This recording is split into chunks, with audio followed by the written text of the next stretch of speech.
This broadcast of the Competizione Performance League GT4 Pro-Am Cup America Series is brought to you by Malwa Transport and Assure Action Transport Expert. For oversized cargo and trucking logistics specialists of Quebec, visit www.malwa-transport.ca. And for an expert and professional trucking insurance firm specializing in property and casualty insurance solutions for freight across Quebec, Canada, and the United States, visit the almost forgot my words there, transportexpert.com. Well, apologies for the shaky start there, ladies and gents, but welcome to round 6 of the Competizione Performance League GT4 Pro-Am Cup America Series, here from a very sunny upstate New York, outside of the town of Watkins, Glen. As always, I'm Regan Clark. You join us from the historic Watkins Glen International. Founded in 1956 as a permanent circuit consistent of 11 turns and 3.4 miles of FIA Grade 2, this is an absolute gem of the American Northeast. It has hosted races for NASCAR's Cup, Xfinity and Craftsman Truck Series over the years, as well as the Trans Am Series since 1968, with its earliest racing coming out of the 6 hours of Watkins Glen in the IMSA Sports Car Championship back from its inception year in 1956. Watkins Glen can trace its affinity for motorsports all the way back as far back as 1948 with the Watkins Glen Grand Prix. Speaking of Grand Prix, it had its limelight in the Formula One circus from 1961 to 1980, a 19-year stint at the forefront of the American Grand Prix, the United States Grand Prix as it was known at the time. It also held races for IndyCar at the Grand Prix at the Glen as far back as 1979 and as most recently as 2017. Despite its time in the limelight as America's foot forward into the glory years of Formula One and IndyCar, Watkins Glen distinguishes itself on having earned its stripes primarily through the cutthroat lens of stock car and endurance racing, and remains strikingly faithful to its 1971 long course layout, bar the introduction of the inner loop chicane in 1992. Watkins Glen brings with it then a stroke of good old-fashioned American panache and rich racing opportunities highly sought after for these drivers this late into the championship as we enter the final 2 weeks of competition. Getting a look then at that calendar coming into round 6 of the championship. We are not long then away from the finale round on October 7th at the World Circuit Misano for round 8 of the championship. But following on that trail, we're in the last 2 weeks of competition starting from today with Watkins Glen right now, Zolder being next week, brings a double header of 30-minute double stint races. Let's get a look then at the regulations coming into today's event. Starting off, of course, is the schedule. 20 minutes of free practice we're in at the moment, then quali 1 for 10 minutes, then race 1 for 30, quali 2 and race 2 running back to back. No mandatory pit stops for either of them. For round 6 of the championship, we have 2 new drivers. We saw him mentioned last round, but sadly couldn't make an appearance and will make his debut this time around. Hayden Prodger in the 222 Aston Martin V8 Vantage. Bridger Carrier also set to join in the number 28 Audi R8 GT4. As we head into free practice then, we're on board with one of the new drivers to this paddock, and a driver very familiar to us here on TRTN. Has done the numbers in the European circuit, now makes his way over to an almost all-American series. It's Hayden Prodger in the 222 Aston. Now, more on the discussion later on into qualifying, but it's already looking very, very confident today here for Hayden Prodger. He becomes the 5th driver to herald the V8 Vantage, besides Fabiano Bartoletti, Rick Dowell, David Tanguay and Richard Cecil over the course of this championship at large. 6 rounds in then, this is where Prodger makes his stand. We've seen already his confidence behind the wheel of the 222 Aston Martin. 2 wins at the course of the solo multi-class endurance championship over on NLRL in the European circuit. We know what his capabilities are looking like, but let's see how they stand the test of time up against a brand new grid of competitive talent. A 154.817 then, first across the line went Prodger in the Aston Martin. You can see one of the fellow Astons, and an earlier move this season away from Alpine was that of Richard Cecil, the American, moving away from the French firm into the warm embrace of Aston Martin, and it has been a gamble well worth making for Cecil. The number 5 now fastest, a 154.682 as he makes his way down through turn 1 after the end of that last lap. Another one of the Astons then in question has been a real rising talent across both of our fields of competition for GT4 outside of HCCL, and that's been of the solo multi-class endurance championship. And here, that's Fabiano Bartoletti. It's been a real rising story then, the story of the 26, slowly making his way up into top 10 results across the board, slowly getting more and more confidence. It's been a real treat then to watch yet another blossoming career, this time from the 26. It wasn't actually too long ago that we were watching the blossom of the career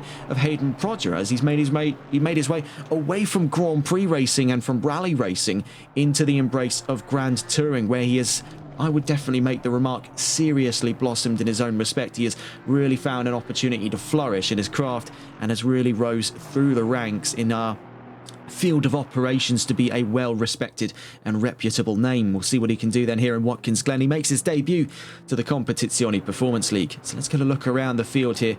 And whilst we do, let's recount the championship standings heading in to round 6 of the championship. And despite a dominant lead of the championship, the gap still remains relatively thin between Lebay and Valorio. Christian Lebay with 204 points leads by 45 to Anthony Valorio in second. Giovanni Battiali only off of Valorio by 7 points, meaning it's 52 points between all of our podium sitters. Byron Forrest then in fourth with 133 points ahead of Carl Martel to round out the top 5. Joint 6th place between Kevin Quain and Timo de Tosto with 109 points apiece. Richard Cecil with 100 points makes 8th position ahead of Clinton Bourne with 66 points and John Prine to round out by only 2 points away in 10th place with 64 in the championship.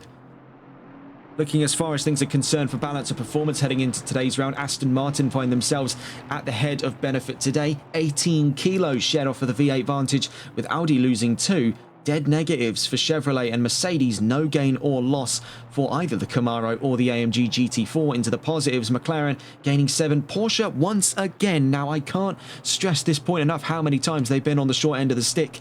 Once again, double-figure gain for Porsche in the 718 Cayman. 13 kilos this time around, so a little bit of a softer blow than things have been in the last 2 weeks of competition for a few of our Porsches on the paddock. Let's see if we can get a look with one of them as we have a myriad of Mercedes cars on the field. Here is one of the Porsches in question, and who better to get on board with then to represent Porsche's talent in this championship than that of Byron Forrest. He has been a real trooper behind the wheel of the 718, despite being on the short end of the stick so many weeks in a row now for balance of performance. He has been able to make solid top 10s and even solid top 5s over the course of this season. It stands to reason then why he's inside of that top 4. He has been incredibly consistent. His worst result this season, as a matter of fact, has been 7th place. That was at round 3 in Suzuka. Beyond that, you can make the argument he's been inside of the top 5 more than he's been out of it. Only 2 times this season has he found himself outside of 5th place, that being at the start of round 4 in the race 1 at Donington Park, and of course the aforementioned result at Suzuka. So he has really been able to make things stick with that Porsche. Had balance of performance not been such a real pain in the rear, things could have been much greater this season for Byron Forrest, and with still 2 double stint races back-to-back, round 6 and round 7, and then the season finale at Misano for a 60-minute race at round 8. There are still plenty of opportunities left for Byron Forrest to take home a podium this season. Has scratched so tantalizingly close to the opportunity over several occasions, even starting all the way at the opening round of the championship back in Laguna Seca, where he finished 4th place. So the opportunities are rich and plentiful for Forrest, as well as many other drivers in this championship. Clinton Bourne inside of that top 10 as well has definitely been able to make a lot more progress since that move to Chevrolet. I sound like a broken record talking about this for Bourne, but his move away from Audi could not have come at a better time. He made that call very early on in his career in this championship. He started off on a low note, 13th place in Laguna Seca. He did swing wildly between solid and less than solid finishing positions, but we found that a growing trend of top 10 appearances have started to creep in for Bourne. The double stint races do seem to be a bit of a make or break moment. The last double stint results we had at round 4 at Donington Park saw him finish inside and then outside of the top 10, but you could definitely chalk that up to him being right in the thick of battle in that rich zone at the back of the top 10, where you had almost the entirety of that grid front and back of the top 10 positions clawing to be inside of those pivotal point scoring positions in the championship. Looking toward the front then. Christian Lebay third in free practice right now as we hit the halfway mark. 10 minutes left to go then before the start of our first of 2 qualifying sessions today. And Lebay has gone undefeated in this championship. It has been very, very hard to say where our next winner could be coming from here in Watkins Glen. Is taking a look at a recent trend here. Round 1 all the way to round 5. Now that's including 2 double stint rounds have all been claimed by the 119. Now it does leave me scratching my head in the assertion as to how is it that he's been able to dominate this championship in the 119 yet only lead by 45 points, considering it's 33 points for a race win. Well, all you have to really do is take a look into the scoring and find that first and second only find themselves in a points divide by about 3. So first place getting 33 points, that's 34 with the fastest lap. And then second place only receiving 3 points less. So those podium positions remain incredibly airtight in this championship so far. It's what's contributed to things still riding quite heavily on the line here for Christian Lebay, despite going uncontended across the checkered flag week in and week out. Now, in order for him to tie the knot on this performance, he needs to make 99 points between himself and Anthony Valorio in second place. A goal that does seem rather unlikely given how both of these drivers are set to perform coming up in the qualifying and the later race today. Not only that, when you take a look at the fact that on balance of performance, bringing that back up, Chevrolet aren't gaining any kind of advantage this time around. McLaren only gaining a negligible amount of weight, meaning these two, for the first time in quite some time, will be technically staying on level ground. We know the McLaren is technically lighter for curb weight than the Camaro, but we know plenty enough on what the Camaro's engine performance has been like over the course of this season. That 5.4 litre naturally aspirated Chevrolet LT1 V8 engine has been an absolute monolith in the face of its European contemporaries, and now for the first time since round 1 of the championship, it gets to compete on home soil. Lebay will be able to let loose then all 8 cylinders and some good old-fashioned American muscle right here at the heart of American stock car racing in the American Northeast. Making his way down the back straight at the moment. We'll be catching on board with the next couple of drivers to the line to give us a comprehensive tour here of this brilliant, brilliant circuit. And it's our second time in just about a week here being here at the Watkins Glen International Circuit, where you last found us for round 5 of the 9th season of VSR Phoenix last Wednesday evening, where we came to you live from Watkins Glen International. That was a fantastic race for the Porsche Cups. Now we get to see it under the lens here of GT4. We watch on board then with Karl Martel, 5th in the championship. Across the line he goes to start another flying lap. So let's stay on board with the 99 as we dissect this brilliant, brilliant circuit. Starting things off then, thick and fast at the 90, named after the fact that it is, of course, a 90-degree right-hand bend, a very sharp corner with a decent helping there of runoff to the left-hand side. We've seen it abused through NASCAR. It won't be abused anywhere near as much over the course of today's race with any hopes. Up through turns 2, 3 and 4 then at the S's, up to the back straight. Now this is the most recent introduction to the track, brought in citing safety concerns and fatal incidents during the 1991 season here at Watkins Glen. 1992's edition, the inner loop chicane. That joins us between turns 4 and 5. Technically doesn't even count as a corner as we now hit turn 5 here at the outer loop. This long banking right-hander brings us down into the long course layout here at turn 6. You saw the cut-off point to your right-hand side would have been the standard short course layout. We're now down through shoot curve at turn 6, rocketing out then. And what is a very winding and almost banked at all corners track here at the boot section. Up through this very bizarre open hairpin right, but it sits almost on and off camber at the same time. There's a lot to be considered in terms of how the drivers will have to tackle that corner in regards to vehicle setup. Now as we head down into turn 8 at the heel, sweeping right-hander. Now bear in mind, since it's cut its teeth in the world of stock car racing, there is so much runoff to be played with here. That is going to make, yes, for rich and plentiful opportunities for drivers to really get their elbows out, dig into one another and get side by side. And we've seen plenty of action already in the airtight environment of the Porsche Cups. Now as we exit turn 10, down towards turn 11, we'll see what the rowdy GT4s are capable of. And with plentiful supply, Chevrolet are looking for a home ground win for the first time since Laguna Seca. Down across the line then, a 156.2 by Karl Martel. Let's get a look at the times then towards the end of free practice. It's Giovanni Badiali fastest for Mercedes. Christian Lebay in a very close second place by 12 thousandths of a second. Anthony Valorio with McLaren in third, rocking a brand new livery, the red, white and blue then for an all-American style for, ironically, a British supercar. The irony isn't lost then on us here at TRTN. The 41 then third fastest by 144 thousandths of a second. Hayden Prodger on his debut then, the solo Brit in this championship, competing behind enemy lines, you could make the assertion, is in fourth place, 324 thousandths of a second from the fastest time of free practice. Then rounding out the top five, Richard Cecil in Aston Martin's number 5 Vantage makes fifth place, just over half a second from the fastest time. Further down the order then here in free practice, Timo de Tosto in 6th with Mercedes. Byron Forrest in the solo Porsche is now 7th fastest in today's session. Clinton Bourne in 8th, Kevin Quain in 9th, Fabiano Bartoletti in a top 10 appearance here at the end of free practice.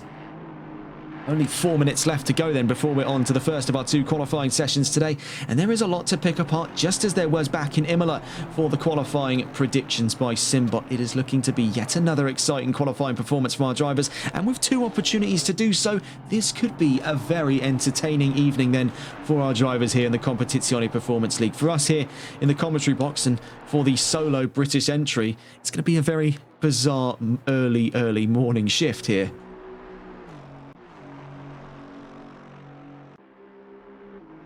Timo de Tosto now up to 4 fastest as he crosses the line there. The 58 now up and ahead of Prodger and Cecil, and Mercedes further interject the Aston Martins by Kevin Quain, putting the 607 in between both of the Astons. The 222 still ahead of him for 5th place, but Richard Cecil now demoted to 7th in the number 5.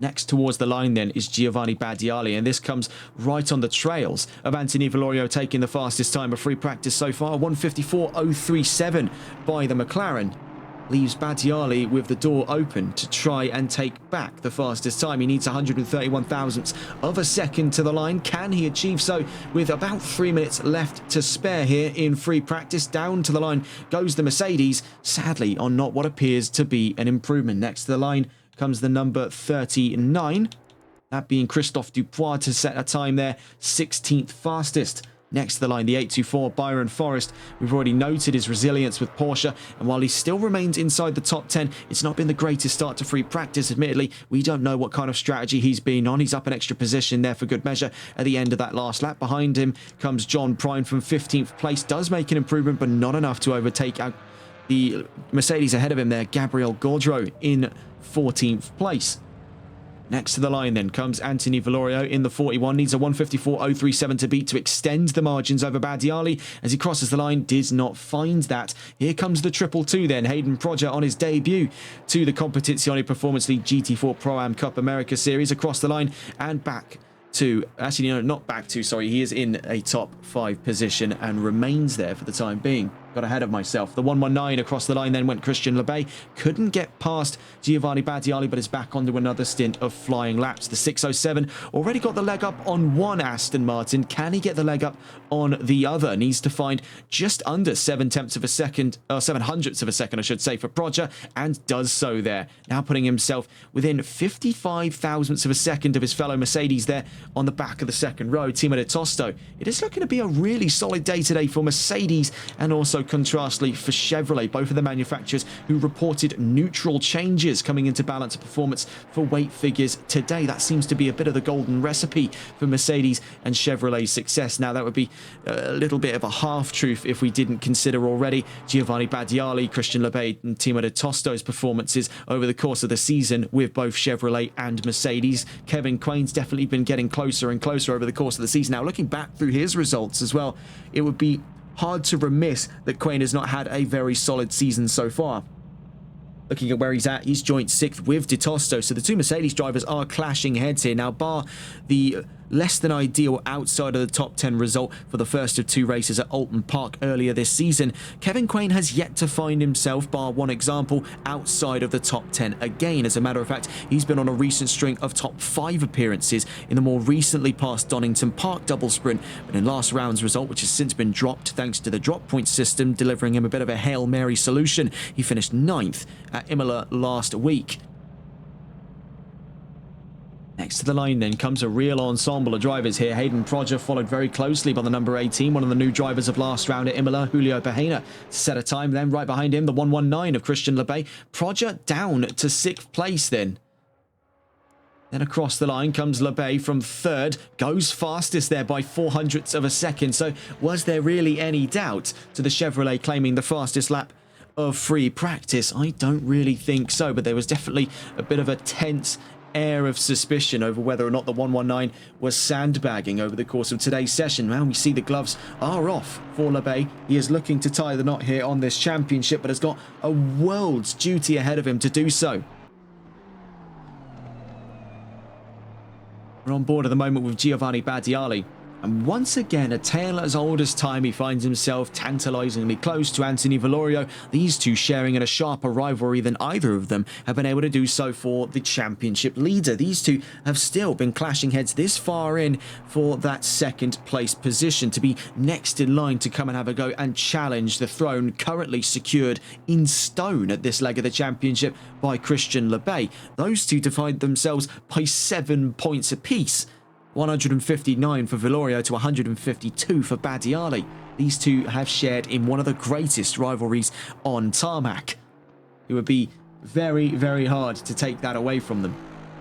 Down to the line then comes Badiali. Needs quite a ways here to put himself up and ahead of Valorio, moreover to put himself ahead of Lebay, but he does both by going 168 thousandths of a second faster at the end of free practice. Now that is quite a strong precedent by Badiali. We've seen only a handful of drivers over the course of this season have been able to take pole position off of Lebay. The question therein remains is how many of them have been able to keep it. The answer is very stark, as a matter of fact, and it's been 0.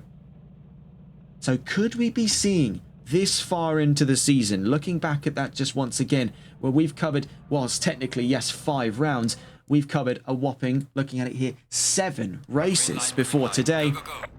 At the start of the first of our qualifying sessions, can anyone take the mantle off of the 119? Now is the opportunity to prove so. Half the amount of time in the qualifying sessions, but with 2 of them divided between 2 races, gives our drivers double the opportunities, yet half the time on each to prove themselves here in qualifying. We see already out of the gates, rip-roaring start for these two, Giovanni Badiali and Hayden Proger, both of these drivers heralding from the European circuit, both of which we have seen before here on TRTN over on the No Limits Racing League.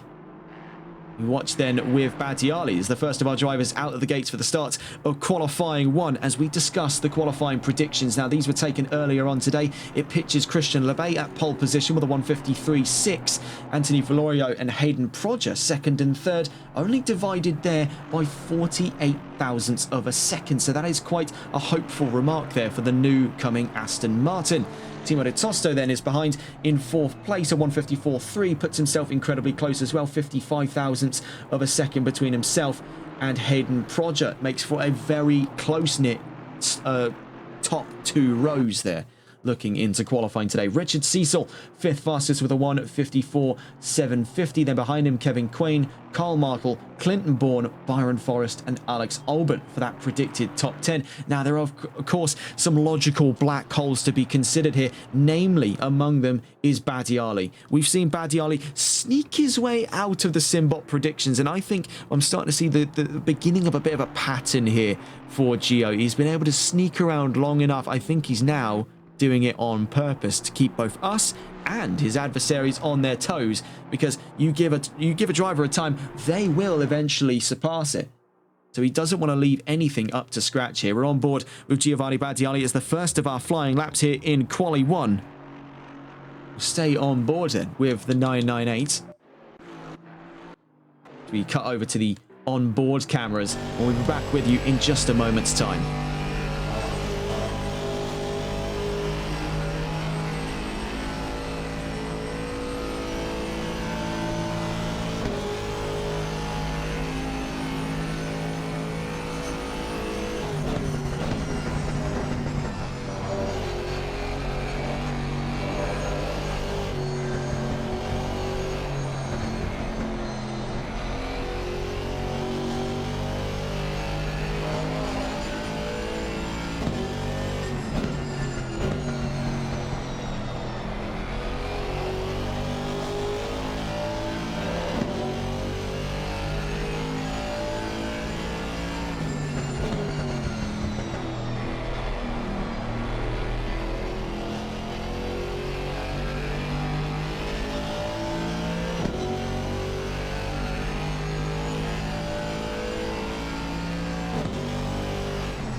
So we're still on board then with Giovanni Battiali. Further issues down the line for the 824 Byron Forest brings out the white flags for slow car on track down at turn 7. I believe perhaps moving over to let some cars get by, so he's got clearer air for the start of his flying lap. So we're still on board with Battiali. Now we bring the timing charts back up. He's the first driver to the line then as our benchmark, and it already looked like a very brisk start to qualifying today here, and already burning through 4 minutes then goes Battiali to the line at 1:53.781. Right behind him then comes Hayden Prodger on his first qualifying session of the season, puts himself 3 tenths away. Here comes Anthony Valorio from behind, goes fastest. Then from behind him comes the 119 of Christian Lebay. Then behind him comes the 607 of Kevin Quain. Then the number 3 of Gabriel Gaudreau, and then right behind him, Timo de Tosto as well to set times on the charts, giving us already 7 times in the span of just under half the session so far. That bottom line though, Valorio ahead of Battiali by just under 900ths of a second. Lebay off the mark by nearly 4 tenths, but we know it's not always a one and done performance by the 119, and he's still got plenty of time to land a second haymaker. 5.5 minutes left to go then in qualifying today. Things already have started on a precarious note then for the 119. Let's see if he can pick up the mantle in about 5.5 minutes before the end of Quali 1. Focusing still on the rivalry up front for that top of the chart pole position at the front row. Anthony Valorio versus Giovanni Battiali. The 41 versus the 998. With Battiali first to lay in a response, he makes his way down towards turn 8, 9, 10 and 11 here in Sector 3 of Watkins Glen. It will be up to Valorio to attempt to extend on his own margins here, as he's not able to gauge precisely what the difference is for Battiali. Now, we bring up the telemetry here. He is dangerously close to an improvement. Will it be enough in the next 2 corners, though, to match the time? He needs 89 thousandths of a second to put himself up and ahead of the leading time set by Anthony Valorio. And right now, as he makes his way round turn 11, it's still growing into the positives. He's going to need a real lightning send on the end of turn 11 here. Our telemetry doesn't show it very confident for Battiali across the line, and reflected so there as he couldn't lay in a faster time. Let's see if Prodger can. Across the line he goes, remains 4th. Here comes Anthony Valorio and Christian Lebay. Valorio doesn't extend on his fastest. Lebay across the line, also the same story. Right behind him there is the number 607. Then next to the line comes the number 3 and the number 58. That's Gaudreau and De Tosto. De Tosto across the line couldn't find 4 tenths of a second on Hayden Prodger to get up onto the second row of qualifying today. The 26 next across the line comes Fabiano Bartoletti up to 8th place. Then Clinton Bourne goes up into 8th. Then from behind him we can also see is the swarm of that's John Prine and Byron Forrest. Byron Forrest up into the top 10. John Prine remains outside in the number 22. To the line next comes the 99. Carl Martel from 11th place needs about 4 tenths to get up into the top 10. Does find the time for it there. Actually, not 4 tenths, sorry. He needed way less than that. 4 tenths to get up into 9th was the claim. He has now made his way up past Fabiano Bartoletti's Aston Martin. Not by a wide margin, mind you, though. Taking a look at that, 15 thousandths of a second between the two. At the back of the top 10. 3 minutes left to go then. Back on board with the car leading the charge toward the line. Actually, as a matter of fact, further up the road is Richard Cecil for the next flying lap chart of today.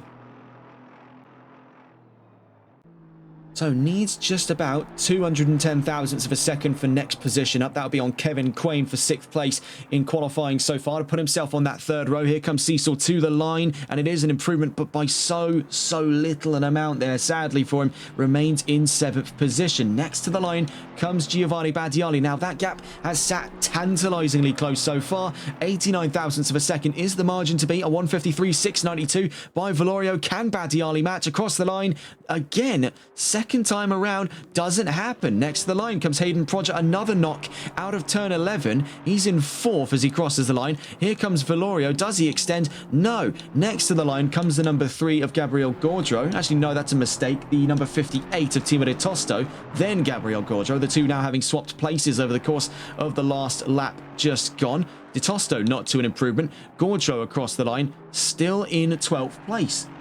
26 next to the line. Here comes Fabiano Bartoletti. Now needed 15 thousandths on Carl Markle. Crossed the line and couldn't find it. Byron Forrest to the line next, followed by John Prine. Forrest in 9th. Prine crosses the line there, remains 16th now towards the back of the timing charts. We can see warming up out of turn 10 as he rockets now out of turn 11 to start his final stint of qualifying times is Christian Lebay, the current championship leader and on the trot 7 race wins in a row this season.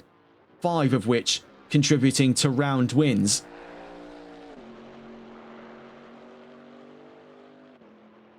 And now it is looking a bit tense here for Lebay. This is his last opportunity in Quali 1 to stage in a time up against Badiali and Valorio. Right now, he's looking at a very, very rare first for him to be locked out of the front row. Now, we see that his starts have been impeccable over the course of the season, and that's mostly been reinforced by the fact that he's never really had to start with too much competition in his way. He's, at the worst of times, had to start on the second part of that front row. Very rarely do we see him start behind a whole swarm of cars with Badiali and Valorio. Definitely not the kind of drivers to just roll over and let the Chevrolet roll the red carpet out and take first place out of first corner. But with the 90 coming up very, very quickly after that start-finish straight, things could definitely get spicy between these three at the end of today's qualifying session. Next to the line then comes Badiali. He's got 3rd times the charm here and sadly misses out again. Here comes Hayden Prodger next to the line. Can he get faster than Christian Lebay? Needed a 10th and 3 thousandths. Couldn't find it this time around, but with one more lap left in the bookings, he's still got one more trick left to play. Kevin Quain moved from 8th to 5th there on that last lap just gone. The 607 now up and ahead of fellow Mercedes, the number 58 of Timo de Tosto. Just across the line there, couldn't improve on that lap, but one more left in the tank for the 58 by the end of today's session. The 26 next across the line. Can Bartoletti finally break back into the top 10? Sadly not this time around. Here comes Byron Forrest then from behind, up a position, up and ahead of Clinton Bourne, into 8th position by the end of Quali 1. John Prine calls it quits, will start from 16th in race 1 of 2 today. Here comes the 119 then on what appears to be, according to our telemetry, an invalid lap. Christian Lebay to the line. Is that the truth? Across the line, it was an improvement, but sadly not enough for position. So for Lebay, he finds himself with a rather odd challenge against him as he stands outside of the front row. Next to the line then, on his way currently out through turn 9, turn 10 and 11 await him, the number 5 of Richard Cecil. He's dead set on the exact same time as Timo de Tosto there in 6th place ahead. Needs only a single thousandth of a second to find an improvement ahead of the 58. Bear in mind the 58 is just making his way out of turn 7. Both of these two clashing for less than a thousandth of a second. First, the strike from Cecil. Let's see if there will be a rebuttal yet by De Tosto. Across the line, Cecil remains in 7th, couldn't find the improvement. Next to the line comes the 39 of Christophe Dupois, currently 17th and appears to be invalidated as he crosses the line. We'll check that. It is an improvement, so wasn't invalidated, but remains 17th nonetheless. Here comes Giovanni Badiali. Can it finally be the chance for the Italian to take pole off of Valorio across the line? Not this time around. Last then to the line came, I believe that to be the 222 of Hayden Prodger across the line, 4th fastest in Quali 1. Not a bad start by all stretches of the imagination. Next to the line comes Timo de Tosto, last across the line for Quali 1 and remains in 6th place then. Little more had to be done to secure that 3rd row start ahead of Richard Cecil, despite the pair of them finishing today's qualifying session on the exact same time. De Tosto, by nature of having set the time first, remains in his position. What an end then to the start of our 2 qualifying sessions today. We'll be getting on to the discussion of that grid in a moment's time. Sadly, with no news to report, bar one bizarre incident that happened right here in the United States. It was over at Lime Rock Park, as a matter of fact, a few days ago, in which a Cessna 172 was forced to make a crash landing on the infield just before turn 6. Sadly, we don't have any images to hand, but so we're told the pilot and crew are okay, and a formal investigation has been launched by the FAA. Definitely just a bit of a bizarre bit of news, as it happens to involve a motor racing circuit. We cleared the bulk of our news over the course of the last week of recording.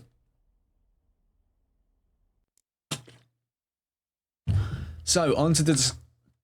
Pardon me. On to the discussion of grid 1 of 2 today for race 1 of 2 is the discussion of our first major grid. Anthony Valorio takes pole position. Giovanni Battiali joins him on the front row. And for the first time in a long time, Christian Lebay is locked out of the front row. He starts alongside Hayden Prodger, who makes his debut for the championship in 4th place at the end of his first qualifying. He's ahead of seasoned veterans Kevin Quain and Timo de Tosto, and all Mercedes 3rd row for the 607 and the 58. Richard Cecil finds himself in 7th place ahead of Byron Forrest in 8th for that 4th row. Rounding out the top 10 on our 5th row is Clinton Bourne and Carl Martel for an all Chevrolet row 5. Behind them, Fabiano Bartoletti and Gabriel Gaudreau on row 6 for 11th and 12th. For row 7, it's Julio Bahena on his 2nd race in the championship alongside Andrew Veldkamp in the number 616 Mercedes. Then behind them to round out that top 15, starting on the 8th row, Alex Albert alongside John Pry and Christophe Dupois just outside on the start of the 9th row. So that front row, we've seen what these two could do when they were 2nd and 3rd in qualifying, starting in the shadow of the 119. They are out of the shadow and very firmly into the limelight here at Watkins Glen. These two have got very commanding open reign of that opening straight. Commanding the pace of that field will be Valorio. Battiali will be waiting eagerly, foot firmly on the accelerator, twitching, ready to go. It's going to be a reaction game between these two. We've seen how fierce their starts can be on lesser circumstances. The stakes here for these two could not be higher, and the chances to make Competizione Performance League history waits in the palms of their hands.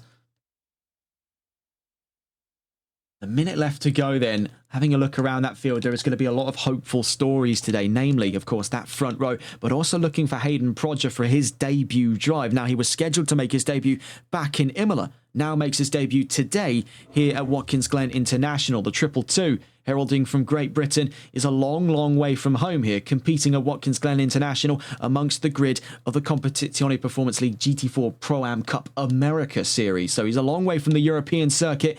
Much is the same story then for his fellow European contemporary Giovanni Battiali, the Italian, on that front row. Let's discuss that as we head into the formation lap here, getting on board with the man starting from pole position. Yet another pole position appearance for Anthony Valorio. He's taken 2 others over the course of this season.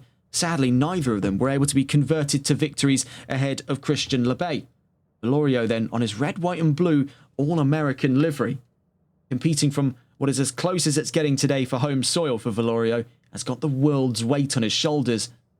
Plenty of eyes watching in on this performance. The number 41 then will take us away for the start of the formation lap here in Watkins Glen. And this is where things are going to get very tense, because yes, we do have a decently open section of the track to kick things off, but it narrows massively on our run into turn 1. Now, despite this being one of the widest corners for American motor racing, our GT4s will be sticking to an airtight line there. Going either way of it finds yourself definitely liable for some of the wrath of the stewards today. I do not expect every driver to come out of this without a drive-through or stop-go 30-second penalty over the course of today's 2 available races. We've seen how snappy the action can be for the Porsche Cups. For the GT4s, this is going to be a real interesting dichotomy to study, especially when you consider the variety of vehicle on display. But one thing is for sure, in the land of the V8, it is all V8s throughout that top 5. Aston Martin, Mercedes, Chevrolet and McLaren all rocking V8 engines inside of that top 5. Land of 8 cylinders then. The V8 reigns supreme here. The furthest down for any car not using a V8 is in fact, I believe, the only car not to be using a V8 today, that being the Porsche of Byron Forrest, down in 8th position. You can see here Hayden Prodger, the 222, trying to warm the brakes up as he's right behind the 119 of Christian Lebay. Now he'll be starting right alongside a driver he's got all too much experience dealing with over on the Solo Multi-Class Endurance Championship. Both of these two down in the GT4 category over in that championship. So these two know each other's game very well here. They know how each other operate. These are two drivers very well in sync with one another. So do look for a very exciting second row to complement the action of that front row. Let's not scoff at the drivers right behind them as well. 6th and 5th there. Timo de Tosto and Kevin Quain were incredibly close to one another. I would not say anywhere near as close as it was for De Tosto and Cecil, those two finishing on the exact same time. So Cecil has definitely proven himself to be on par for the pace of De Tosto. Now it's going to rest on the number 5's shoulders to have a great start today to try and get up and ahead of the 58. That is his priority for lap 1. Very little time to work against compared to the 60-minute rounds here. You've got to make things quick, you've got to make things snappy, and with that comes the inherent risk of major incidents, as we've seen several times before in the double sprint races over the course of the championship at large. Alton Park and Donington giving us quite ample opportunities to pick apart some major clashes. Kevin Quain there just at the back of the top 5. It's got Timo De Tosto and Richard Cecil vying for his position. Not only that, he's going to be looking to try and get up and alongside the newcomer to the championship, Hayden Prodger, to have a go here at challenging Christian Lebay. He's been all too long waiting to emerge from the 119 shadow in this championship. The 607 has proven himself a very capable talent, but he's got to clash heads with his teammate at the Malwar Racing team, Timo De Tosto, before he gets the opportunity to come and challenge the head honcho of the 119. So as we begin that formation process, we're on with Christian Lebay here. We're going to actually catch on board with the front row as it stands with Anthony Valorio, who starts from pole position once again here in the Competizione Performance League GT4 Pro-Am Cup America Series, powered by Malwar Transport and Assure Action Transport Expert, as we go rolling down towards turn 11 for race 1 of 2 today here in round 6. This is going to get bloodied. If Watkins Glen last week in the Porsche Cups was any indication to us as to what to expect today, this could get seriously messy amongst our drivers. So lining up then, 16 cars in all, 8 either side of it, on our way down towards the line here at Watkins Glen International for race 1 of 2 today. We are green and racing here in New York. Down towards turn 1 we go already, and a fantastic start by Anthony Valorio. You can see quickly Giovanni Badiali trying to cover off the advance by Christian Lebay as we head down into turn 1. Lebay very nearly having a chance to move up into second place. Not if Hayden Prodger's got anything to say about it, and the Brit certainly does. On his way up through turns 2, 3 and 4, it's a rip-roaring start from our top 4 today. We're watching with Lebay as he makes his way out of turn 4.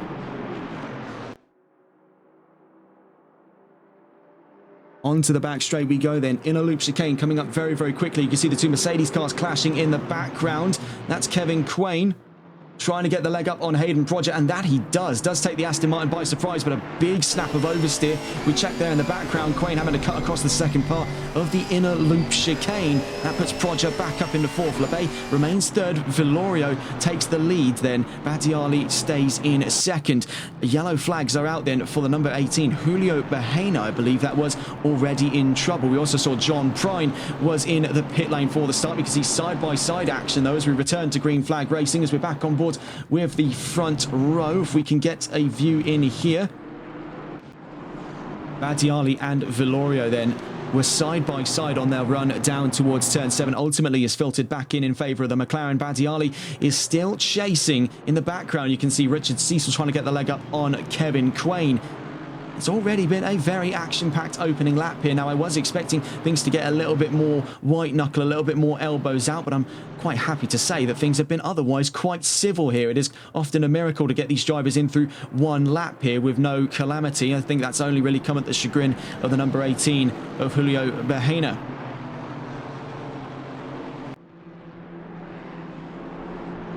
So we're on board with Badiali practically pushing the race leader out through turn 11 as we go heading down for what is officially the start of lap 1. You can see right behind it still an action-packed second row with Prodger looking to challenge Christian Lebay down through turn 1. Meanwhile, we're on with Badiali as he eyes up the rear quarter of the number 41 as we make our way to the S's here on the start of the next lap. 27.5 minutes left to go, and things have already been fantastic for our top 4. Having a look behind it though, we can see things are getting incredibly action-packed here as we're on board with Timo De Tosto. In front of him is Byron Forrest, having emerged 3 positions up from the race start, up and ahead of both of the Mercedes cars of De Tosto and Quain. Carl Martel now up into 8th ahead of Bartoletti and Richard Cecil.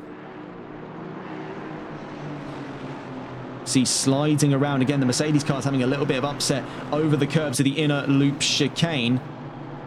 Now out through turn 5 at the outer loop. It's incredibly tight here in and amongst the pack, so we're going to have to cut out to our wider monitors just so that we can get a clear view of everything all at once at the same time in a near instant. So seeing here with Tosto v Quain, an incredibly close skirmish for 6th place as we go heading down towards turn 7. Looking further up the order just briefly, it's still Valorio from Badiali, LeVay and Proger in hot pursuit there from 4th place. Further behind the Byron Forest in 5th, but a tide of Mercedes and Chevrolets and Aston Martins chasing him down there. In the land of the V8, the flat 6 has got the leg up into 5th place.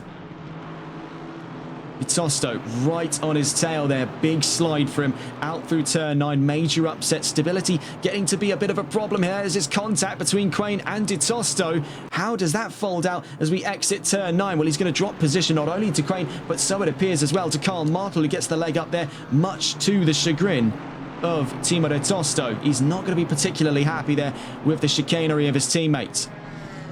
Fabiano Bartoletti, though, has really got his hands full here. The Brazilian having snuck up into the top 10. He started in, I believe it was 11th position. Is up 2 positions already. Could be up yet another here as he eyes up Timo Tosto down into the 90 at turn 1. Let's see how it folds out between the pair of them. The 58 has to run a little bit over there on the rumble curbs. The 26 has got the better run. Right behind him, though, is Richard Cecil and Clinton Bourne, who, must I remind you, has been able to sneak his way up just as much so as Bartoletti. Richard Cecil has not had the greatest of race starts, but he's doing the best with what he can right now, and he has absolutely swarmed in. He's got Tosto to his side there, Bourne to his rear. Up and ahead of him is his fellow Aston Martin. Now it's shifted on its head. The Mercedes tries to get away there, right up to the back end of Bartoletti. Tosto now up in a 9th, Cecil in 10th, Bourne right behind still. Gaudreau right behind him as well, looking to make this even more company here. This has become less of a threes company, more of a crowd in terms of that fight, ultimately residing in the court for 8th position. Karl Martel starts to open the taps there on his pursuit of Kevin Quain. Looking back up into that top 4, it's Anthony Valorio from Giovanni Badiali, Christian LeBay and Hayden Proger in an ultra-tight top 4. Byron Forest is closing ground. So too is Kevin Quain, Karl Martel, Fabiano Bartoletti, Timo Tosto and Richard Cecil in our top 10. Clinton Bourne, Gabriel Gaudreau, Alex Albert, Christophe Dupois right behind them. Veldkamp in the pits, Prime just out of the pits in 16th. Julio Bahena on a very early, what appears to be either a long pit stop or retirement after an incident at the inner loop chicane on the opening lap.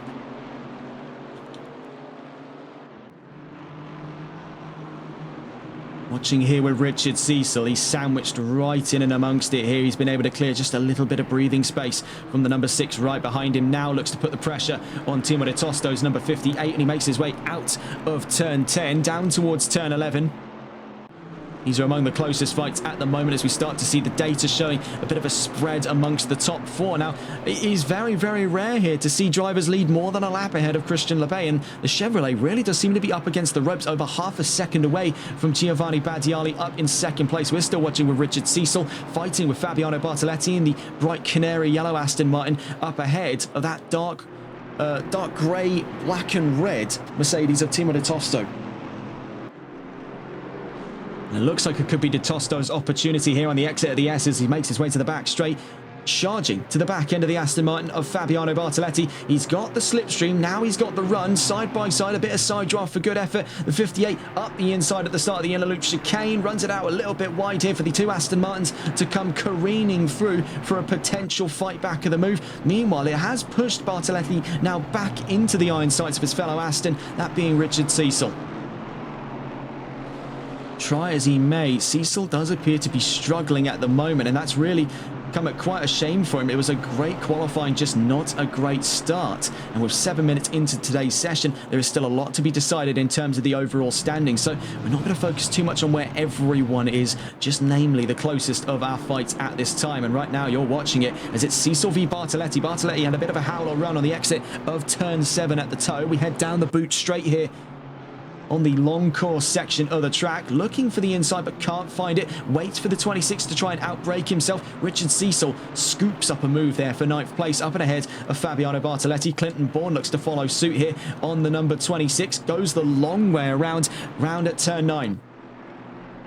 Question is now with Bartoletti to the inside at turn 10, those two running almost shoulder to shoulder. Can he solidify the move up and around the 26? He definitely does go for it, takes a hefty chunk of curb with him, still finds himself to the inside, so there is still great advantage to be exploited here, but going for the later of the 2 apexes with a better exit of turn 11. Fabiano Bartoletti does stand to fight this one back to Clinton Bourne. Bartoletti still looking for a top 10 appearance. That 26 has really got his hands full here. Clinton Bourne may have the engine, but does he have the whole car? That's the real question. Up through turns 2, 3, and 4 we go. I'm going to try and get the onboard cameras with these two, as right now things seem to have dissipated inside of that top 4 just for the time being. We're on board, as a matter of fact, with the defending of 2. Recently having got the position up in Sector 3, it's Clinton Bourne fighting for 10th place.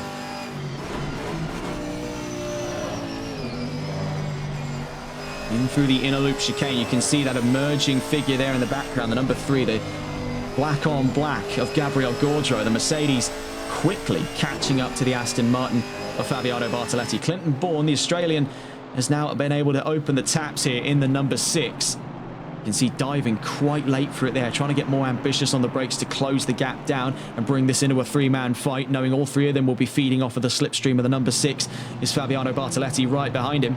Meanwhile, running wide, there goes Gabriel Gaudreau. So not ideal for the start of his fighting endeavours into the top 10 for the number 3 here in race 1 of 2. 10 minutes in, and things have been very, very exciting indeed. Definitely a lot cleaner than I was expecting. Now, that's not me taking a jab at the driver's ability. That has simply just been a case where in our previous visits to Watkins Glen International, things can very quickly become bloodied and white-knuckle. So it has definitely come as quite a surprise to see such close, such confident racing, but that does come with a whole season of performance behind a lot of these drivers here and experience elsewhere in the world of GT4, for such as the case of drivers like Badiali and like Proger. Looking further down the line, we can see our next closest fight here, Timo de Tosto versus Karl Martel. Now, this right now resides in the court for 7th place. We'll watch on board with the defending of 2. Karl Martel down in through turn 1, fighting for 7th away from his teammate in the Mercedes behind him. Kevin Quain quickly escaping up the road. You can see the grey back end of the 607 starting to escape sight as he makes his way out through turns 3 and 4 at the S's.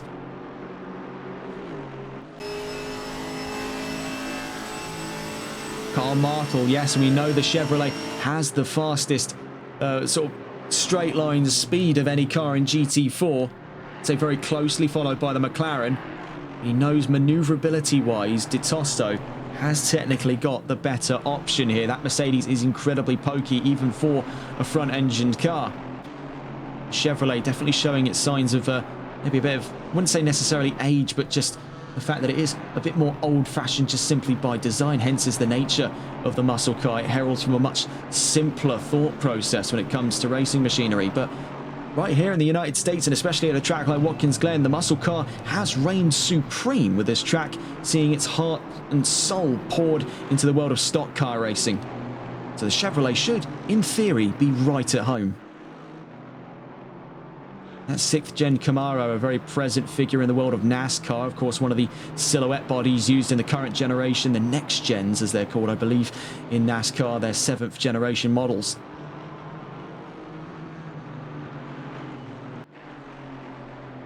So out through turn 9 into turn 10. Heading towards that halfway mark right now. One of the closest fights on track occurring here for 7th place between Karl Martel and Timo de Tosto. Having a look around the field, we can see things are starting to close up in the fight of 2nd between Giovanni Badiali and Christian Lebay. Now, it has been quite a rare sight here to see Lebay behind the front row for this long. So could it be the case that history could yet be made here in the Competizione Performance League, and what has been an incredibly dominant performance by Lebay may just be shattered by being in the wrong place at the wrong time? Now, I think he's not put a foot wrong, really. It's just been a case that in qualifying, he's not been able to match his contemporaries, Badiali and Valorio, both of which are on that podium with him in control of the championship. It's, of course, 52 points between all 3 of them. Right now, as we're actually cut away from Karl Martel, so we just take the graphic off for a second there. We're watching with Christian Lebay as he starts to reel the gap in. Now, looking back in with Karl Martel, we can find that now there is an additional figure in the company of the fight of 7th place, that being Richard Cecil on a massively reinvigorated drive. You can see he's moving heaven and earth under the wheels of the number 5 here to put himself right to the rear end of the 99 on his exit of turn 5 down towards turn 6. This could get dicey between the pair. Cecil is looking for revenge here at Watkins Glen International. Looking at where we stand now as we head towards the halfway mark of the race, it's Valorio from Badiali, Lebay and Prodger for the top 4. Forest into the top 5. An incredible start for the 824. We thought him down and out with today's performance in qualifying, and the balance of performance being once again for God knows how many weeks running now not on his side. Forest has proven time and time again, never rule him out by the end of quali. Quain behind him then in 6th, DeTosto 7th, Martel 8th. We're on board right now with Richard Cecil looking onto the back end of Martel and DeTosto for that control of 7th place. He's in 9th position behind him. That bright fluorescent green number 6 Chevrolet just peering around at turn 9. That's the number 6 of Clinton Bourne in 10th position. Gabriel Gaudreau in 11th, Alex Albert 12th, Fabiano Bartoletti down to 13th. So it's not been ideal for the 26 in the last couple of laps. Something seriously untoward, having knocked the Brazilian's wind out of his sails. As we watch here, just before we discuss the rest of the field, looking for the inside comes Richard Cecil on Carl Martel, but can Martel switch him back through turn 1? He's definitely got the run for it, but has he got the space heading into turns 2, 3 and 4? On this section, running uphill, very dangerous to put yourself on the left-hand side, giving yourself very little room on the run towards that wall on the right-hand side at turn 3 and 4. But secured it he has. Richard Cecil now down the back straight makes his way to 9th position. Sorry, 8th position, I should say. Martel now down to 9th as we just refresh the data there. Into the inner loop chicane we go. Cecil on the comeback drive. So looking further down the field, behind Bartoletti, Dupois in 14th, Veldkamp 15th, Prine in 16th, Bahena looking at a DNF here in race 1 of 2. Not an ideal way to start off your fighting endeavours here in Watkins Glen, such as the indiscriminate cruelty of sim racing and motorsports at large. Checking in here with the drivers of our top 5, Hayden Prodger finds himself in a lonely position as Christian Lebay starts to open the taps and get away from the Aston Martin. He still finds himself rather precariously far up the road, 5.3 seconds from the nearest car being Byron Forrest in 5th place. So he is going to be able to pick up a solid top 4, but his chances for anything higher than that are going to come much at the downside of any of the drivers ahead of him. We do have yellow flags. It was for Gabriel Gaudreau. Let's just take a look here for the number 3. He has gotten back going, but there was an incident down at turn 7. Let's take a look if there's any damage. Yes, there is. Very apparent damage as it stands for Gaudreau. Now, we don't know how far down this goes right now. It just appears to be some light damage on the front aero and on the bonnet latches, but that could still extend to perhaps suspension or steering as well. We've seen that looks can be deceiving in terms of damage, and it can affect a driver's race by up to 4 to 5 seconds per lap, even at its most medium. And then obviously your more extreme ones where you see drivers basically dragging themselves back to the pit lane. But Byron Forrest, much like Hayden Prodger, he finds himself stuck in the middle of it all. Had a fantastic start to today's race. Started down in 8th, made 3 positions up, is in a top 5 appearance once again, but finds himself 2.2 seconds up the road from the nearest position down and 6 seconds away from the next position up.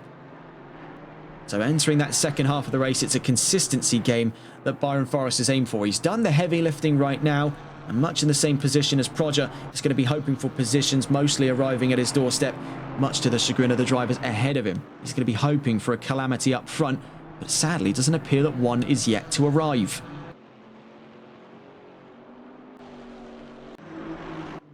Looking around the field, this is for Christian Lebay's point of view, and now that gap at its lowest stood in the last couple of laps at around 9 to 8 tenths of a second. It's since jumped back out to 1.1 between Badiali and Lebay for control of second place. Now, despite how long this race has gone on for, and despite the gaps otherwise suggesting the drivers are far apart, you can see just how close the physical gap is between our top 4, as they're all still within eyeshot of one another and in eyeshot of our cameras as they make their way out towards turn 10 and 11. So all is not yet lost here in Watkins Glen. There could still be a huge shift in the power balance amongst these top 4, and that could send gargantuan shockwaves down the rest of the grid.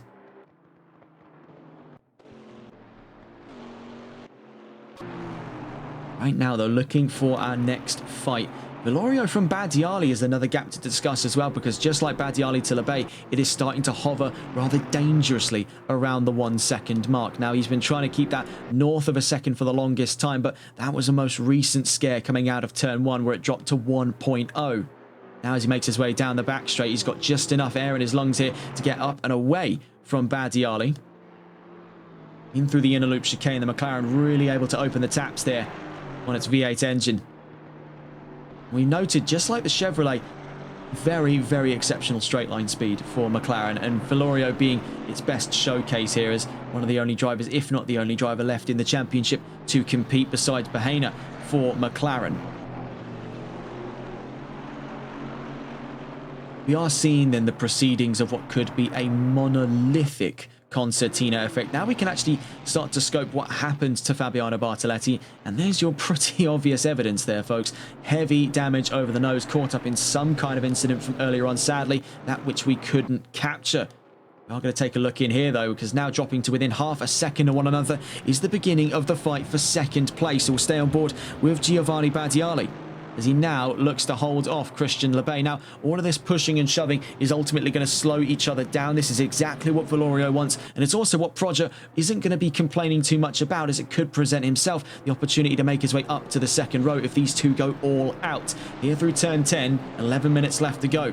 Functionally looking at just under 9 laps before the checkered flag here in race 1 of 2.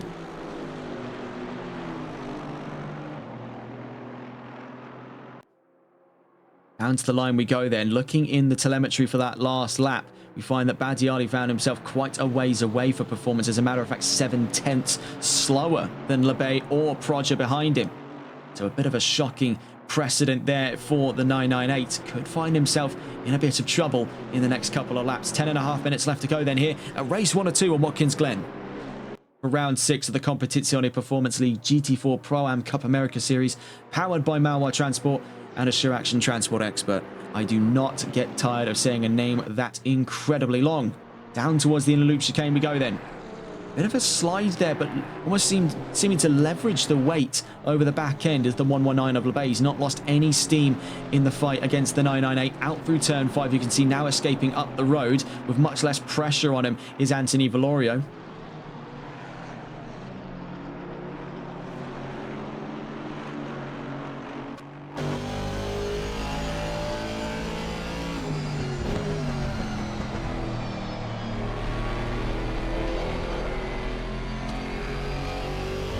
So watching over the rear view of Giovanni Badiali. Heading down that boot straight, now between turns 7 and 8. 0.4 of a second, and it's this incredible confidence on the brakes that is giving Lebay the edge here over the course of the last couple of laps. Now, ultimately, it does bounce itself back out because he is, well, yes, being confident. He is also being a bit overconfident at times, and that has cost him. You can just see corner in, corner out. Under the brakes, the Chevrolet is just a little bit more measured. Now, of course, these two are tunneling in one another at the moment. They are still following each other's lines and hence making each other's mistakes.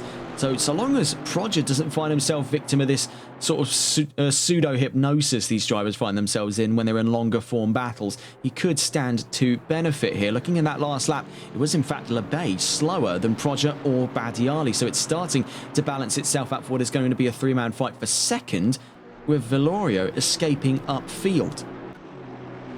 We'll cut away here on the graphics just to bring back up the discussion of the overall standings in today's race so far. With 8.5 minutes to spare, Anthony Velorio leads with the fastest lap and looks to keep that gap growing between himself and Giovanni Badiali, now finding himself having to size up how does he defend second place from Christian Lebay in third. Hayden Proger in fourth on debut has maintained his position with religious commitment over the course of today's session so far. Started fourth, remains fourth, and right now could finish fourth on an all-round series of fours in the Triple Two.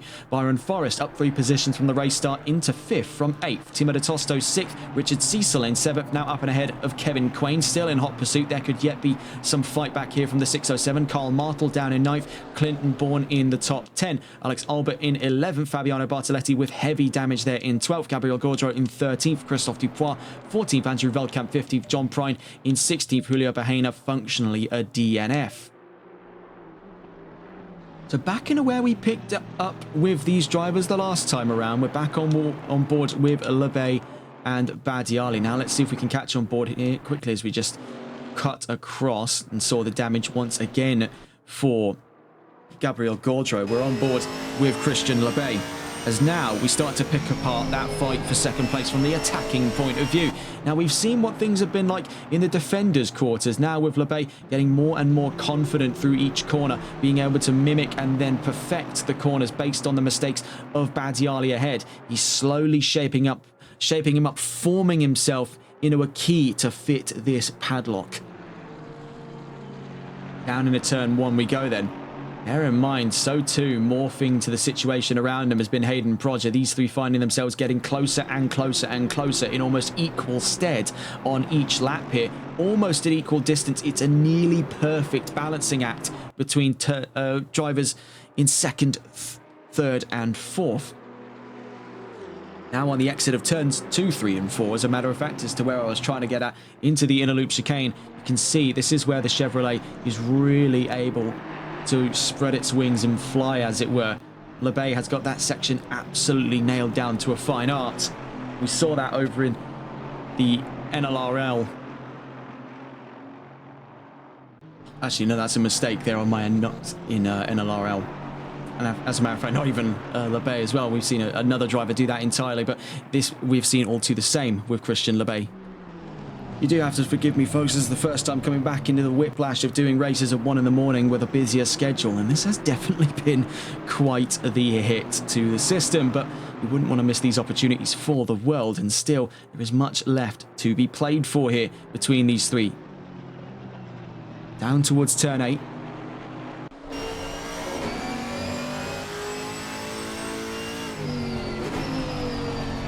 Now to turn 9.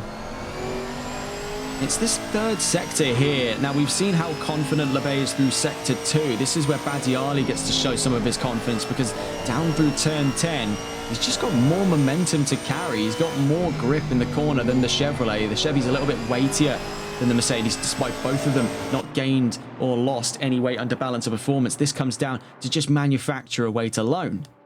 And the Mercedes does find itself the more agile of the two. And when you throw in comparison the sister car, almost to speak there, the Aston Martin, which features all to the same engine. An export model of the Mercedes is 4-litre M178 bi-turbo V8. It's labelled the M177 and was shipped for the Aston Martin Vantage in 2018. You find themselves very close under the skin. Then once you get down to the bones, the Aston is a different creature entirely. That's a topic for a completely separate time here, as we more have to focus on Mercedes versus Chevrolet. Aston Martin still at the moment appearing to be a bit of an observer to this fight. McLaren far and away gone here, 2 seconds up the field from Badiali and LeBay. Now I want to quickly draw attention to the fact it's only 2 seconds for LeBay.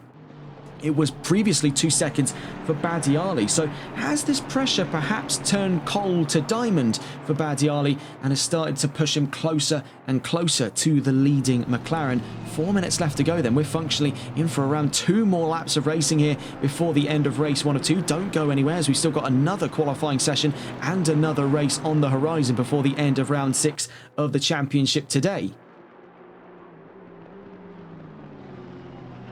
Credit where credit is due. While these drivers have not been going all out side by side, so door to door, wheel to wheel combat that we were expecting to see here in Watkins Glen, you've got to appreciate the consistency on display here for a lot of these drivers. They have been absolutely flawless to a fault. Now, if we take a look here, we do have some more fighting going on further down the road. Now, this is namely between Richard Cecil and Kevin Quain. So we're going to cut away from our top 4 to give the limelight back to the closest fights on track here. Quain v Cecil, Mercedes versus Aston Martin on their way out of turns 10 and 11. Right now clashing for what has been one of the hardest fought and secured positions over the course of race 1 today, P7.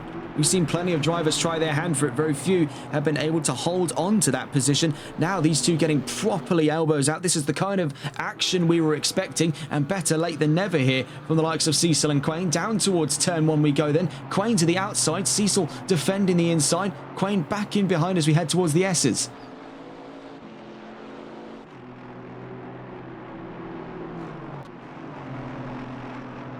Go up through turn 3, now to turn 4. Looking over the back end, this is AMG versus AMG when we're talking about engines. The transmission's slightly different between the pair of them, so that could affect stuff like the final drive and the final gear ratio. That can expected to impact straight line speed. It's what gives the AMG and the Aston those ever so slight differences in the talk of straight line speed. But in terms of acceleration, both of them have it almost level. So this is a real discussion now of setup and driver capacity between Quain and Cecil. And these two drivers have found themselves more often than not almost perfectly matched. So now it is going to be who cracks first under the airtight pressure of this racing environment, as they head on to what is going to be next lap coming, their final lap here in race 1 to decide 7th place. We'll stay on board with Cecil and Quain as we quickly just peer around the corner into what's going on inside of that top 4, things remaining as they are, but we will note that they are getting closer and closer here, so the chances for a full-fledged war for second or perhaps even first as that gap starts and continues to drop between Badiali and Villorio still remain a possibility, but it would take an absolute howler to put Villorio out of commission in this next lap coming. We're still on board with Richard Cecil and Kevin Quain on their way down towards turns 10 and 11. These two could take this one all the way to the checkered flag here in race 1. But I think one of the more poignant discussions to be had on top of this brilliant fight between these two at the moment could be the fact that we're about to witness Competizione Performance League history, as for the first time in 5 rounds, 7 races to be more precise, we could yet see Christian Lebay, who has been a dominant figurehead of this championship so far, finally be dethroned for the top place of the podium. We're still on board with Cecil and Quain. We're adamant to see how this one pans out. We're going to cut away on graphics, but stay with the drivers, and we'll also be funneling between them and what is going on up inside of that top 4. Things remain as they are. They're out through turn 5, down towards turn 6 as we speak, so back on board with these two, and we've caught them right in the thick of it, side by side, down towards the in-loop chicane. Cecil from around the, for the inside technically, then for around the outside, holds his nerve and looks to have secured there far and away 7th place, up and ahead of Kevin Quain. You can see runs all out of shape there through turn 5. All Cecil has to do is keep it nice, neat and tidy here for another 5 corners, and 7th place is his. The first of our drive-throughs coming through for Clinton Bourne, and he throws the towel in. So now we're going to have to try and catch on board before the end of today's races. We see the incredibly close action for Lebay and Badiali, but we are about to see something I never thought I'd be able to say over the course of this championship, given how dominant things have been so far for the 119. You can see scratching upon the chances of a front row finish, but he's all for naught in the chances of a race win for the first of 2 races today. Anthony Villorio looks to split the tide here, and for the first time appears to be a race winner here in the Competizione Performance League GT4 Pro-Am Cup America Series. Better late than never then. A win on home soil for Villorio. He wins in Watkins Glen. To the line then went Badiali in 2nd, Lebay 3rd, Proger on debut to 4th, Forrest to 5th, Di Tosto in 6th place. Cecil has fought long and hard there with fellow drivers across the grid. There are plenty of them, the last of which being Kevin Quain for 7th place. Those two separated by just over a second to the line there. Quain in 8th, Martel 9th place. Alex Albert on his way to the line has really turned things around today for 10th place. Brilliant stuff from the 36. Bartoletti, after a long winding road of consequence here, has found his way back to where it started. 11th place here, just outside the top 10, but not out of this fight entirely. He's still got one more qualifying session and one more race to follow suit before the end of round 6. As far as things go for a start, it's not the worst. Behind him there, not too far away, also with damage on the nose, Gabriel Gaudreau to the line for 12th place. Clinton Bourne in 13th. I thought he was out of the race there because we couldn't actually catch on board with him, but he has a drive-through penalty. That will mean, having yet to have served it, it is a sizable penalty for him there. 30 seconds. That will push him behind Christophe Dupois and out of the top 13. Andrew Veldkamp crosses the line there for 15th place. Actually, with Christophe Dupois registering as a lap behind there, will that mean that Bourne holds his position? Across the line we go then. No, as a matter of fact, Bourne down to 14th. But the bottom line then, that Lebay has finally been dethroned. It only took 5 rounds and 7 races total for someone to finally thwart the 119. And who else then to be that but Anthony Villorio, running the red, white and blue on his McLaren, is the winner of race 1 of 2 here in Watkins Glen International. What a race that has been. And don't go anywhere, folks. We've got another qualifying session and another race to follow on from the action of race 1 today. So the bottom line, Velorio first, Badiali second, Lebay third, Proger fourth, Forrest 5th, Ditosto 6th, Cecil 7th, Quain 8th, Martel 9th, Albert 10th, Bartoletti 11th, Gaudreau 12th, Dupois 13th, Bourne 14th, Veldkamp 15th, and Prine 16th. 1 DNF from Julio Bahena. So a great opening round here. Things can only get better now. The driver's even more acclimatized to how things are ought to operate here at Watkins Glen International in these machines down here in SRO GT4 here in the Competizione Performance League. This is going to be a very exciting second half. If the first half have already given us record-shattering performances by Badiali and Velorio, namely, as well, this could get very interesting. Now, taking a look as well as to how that affects things in terms of their overall progress so far this career, it now pushes Velorio's best finish up from second, of which he achieved at the second of 2 races at Alton Park, up to first. It also pushes Lebay's worst result down to second. So that is really quite the record to shatter. For Badiali, he finishes second and he equalises on his all-time best result, of which he achieved most recently last round just gone in Imola, but he also did it back-to-back at Donington Park and also at the start of the season in Laguna Seca.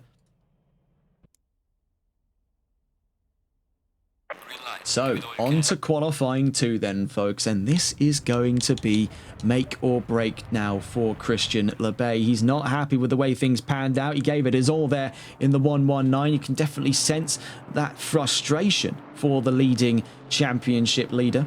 Oh, not the leading championship leader. He's not the leading champion neither yet. The championship leader, if we can get our words about us here, folks. Honestly, you would not believe how hard it is now to try and speak English at this hour.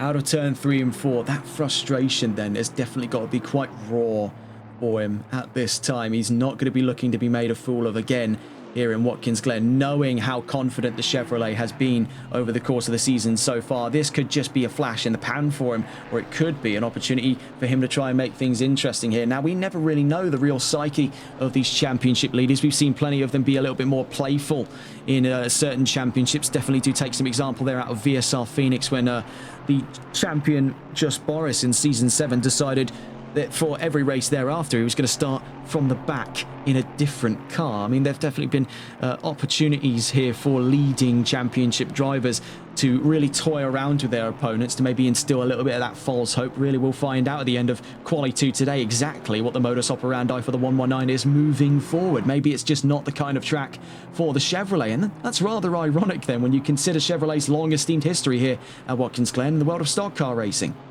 and its continued surviving legacy in the NASCAR Cup and Xfinity and Craftsman Truck Series. So, discussing already what has not been the greatest end to today's race. Admittedly, Lebay still finds his way to...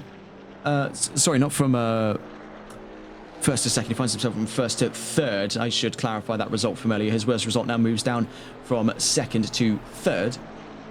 But still, to have yet finished off the podium, I don't think that's an accolade to scoff at there. Moving on to the expectations then, coming into today's qualifying session for Velorio. Now, we already saw him take a very narrowly divided pole position away from Giovanni Badiali. Can he capture lightning in a bottle again to do the same? Well, he slows down here to let Karl Martel get him by on the exit of turn 7 to give himself some clean and open air here ahead of his first flying lap.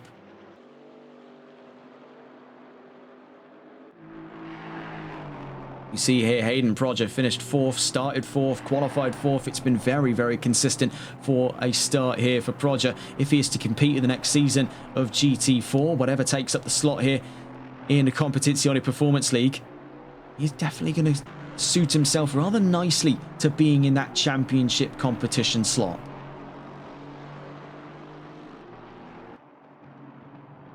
Richard Cecil has definitely been a real trooper over the course of that race. I'm not going to take that off of him. That 7th place fight there. He's been involved in it several times. He's been in and out of the top 10 over the course of race 1. Just to have finished inside of the top 10 after the way things panned out at the start of race 1, I'd definitely say that's an achievement in its own right for the number 5 Aston Martin, considering the competition he had to fight his way through. For Fabiano Bartoletti, it was definitely a series of highs and lows to discuss over the course of race 1. That heavy nose damage has set him back quite a way. Back into the position he started the race from. Could have had a top 10 in the palm of his hands there. Things just didn't go the way of the Brazilian over the course of race 1. But fear not. Of course, Quali 2 right now underway. 6 minutes left to go. And race 2 shortly to follow thereafter will give him another opportunity to rise up through the ranks by the end of round 6 today.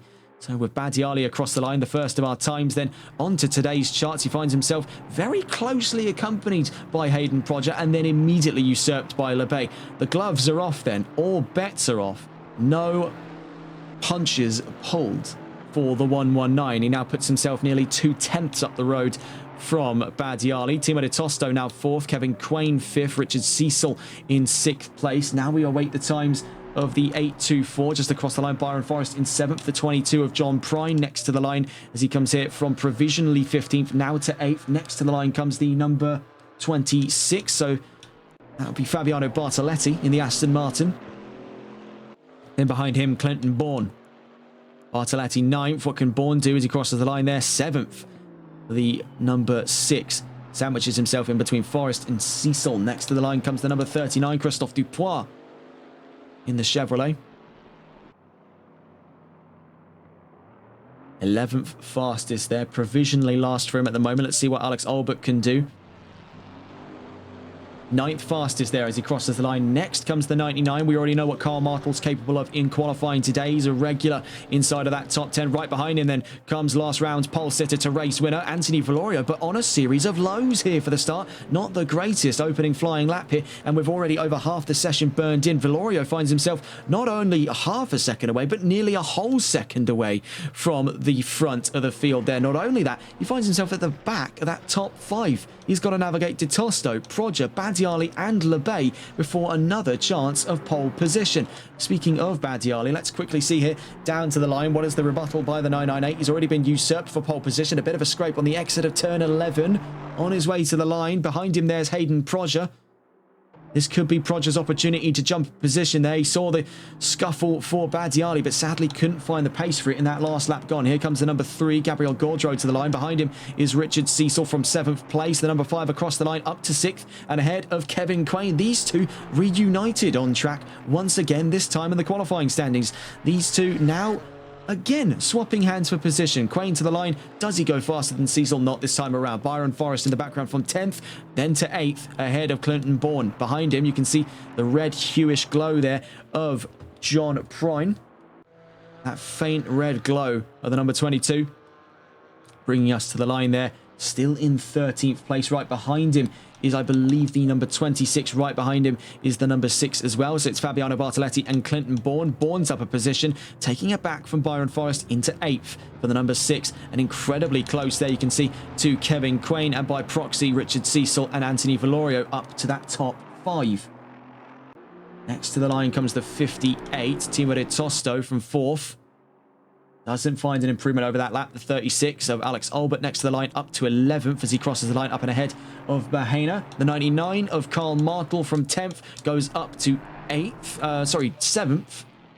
And then from behind him, the 41 of Anthony Valorio seals the lid there on what was any hopes of someone having pole position besides him today. It is the land of the McLaren, clearly, here in Watkins Glen International. Half a tenth of a second ahead of Christian LeBay. Now, there is still definitely the chance for a fight back here at the 119. This is his closest opportunity so far today to being back onto pole position. Business as usual could yet resume for the 119 after missing out on a perfect streak here in Watkins Glen. Next to the line comes Badiali, then Proger. That gap very close between them now. That's 82,000. So I should save a second. 8,200 is 8/10, 20 thousandths. So it's 82 thousandths of a second. Bottom line there. 607 next to the line. and the 824 behind. So Kevin Quain now split from his chances to be alongside his contemporary there, Richard Cecil, over the course of that last lap by Carl Martel. Then from behind comes Byron Forrest to push both of them down a peg as he moves up into 6th. 22 next to the line, the faint red glow once again accompanying us to the line. John Prine from 14th needs about, looking at it here, 770,000 or 768 thousandths of a second there, the gap between himself and Gabriel Gaudreau. Next to the line comes Andrew Veldkamp from 17th across the line. Does not set a time this time around, has one more lap to do so before the end of Quali 2 today. Here comes Timo de Tosto. He's in that top 5, gunning for Hayden Prodger and Giovanni Baggiali, but he's going for even more than that because it's pole for Timo de Tosto. Now, that definitely came out of left field. What's the rebuttal? With 15 thousandths to clear for Anthony Velorio. This has been a real shock to the system for all of the drivers in that top 5. Velorio has one more lap to recapture the magic here because Timo de Tosto has waited long and hard for this one. 15 thousandths clear of the fastest time today. I don't think anyone, even de Tosto himself, was expecting a jolt like that. Right now, we have 3 drivers divided to within a 1/10 of a second. Now, to give you some context as to how close that is, I hate to sound like a broken record because I think we brought this point up more times than I think it's allowed to stay around for. But the human reaction time is around 2 to 3/10 of a second. The 998 just across the line there couldn't find an improvement. And the human blinking time is around 1/10 of a second. So for that top 3, it is quite literally blink and you'll miss it. Number 3, next to the line, here comes Gabriel Gaudreau. Behind him, the number 5 of Richard Cecil. Gabriel Gaudreau to the line, 13th. Cecil to the line, crosses there, does not find an improvement. Behind him, the 119 of Christian Lebay, now onto his final flying lap. This has been a real shock to the system today to see Timo de Tosto not only carve his way up past Hayden Prodger, which was the nearest car to him at the time at the back of that top 5, but to put everyone in his dust and jump all the way to the big house of pole position here in Watkins Glen. And I think that's his chances to extend the margins over. He'll be in the pit lane, crossing his fingers here, praying to the heavens above for some kind of problem for Anthony Velorio, who is not too far off of his trail on the exit of turn 9 as we speak. This could be one of the closest deciding factors of pole position today. This could be one of the most tightly knit fights for pole position, or the closest decided pole we've seen this season. In fact, we are looking at the chances of that if it stays as it is. But here we go down to the line from turn 11. Here comes Anthony Velorio. Will it be pole number 2 of today for Velorio? No, as he's stuck just outside, so close yet so far away. He's out of the chances of pole by 15 thousandths. Next to the line comes Julio Bahena. Bear in mind, 3 more heavy hitters left to play their cards here. Bahena to the line, remains 12th. 26 remains where they are. That's Fabiano Bartoletti, but we just saw that Christian Giovanni Baggiali was invalidated, not Lebay. That's my mistake there.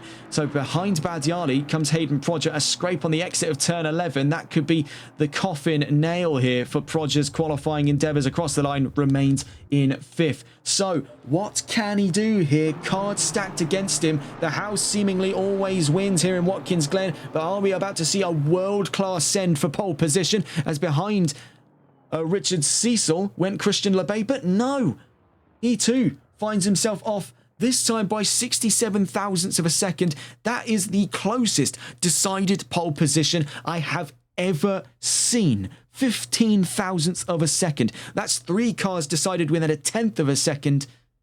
And looking further out there, that is 5 cars decided within half a second. That is absolutely jaw-dropping.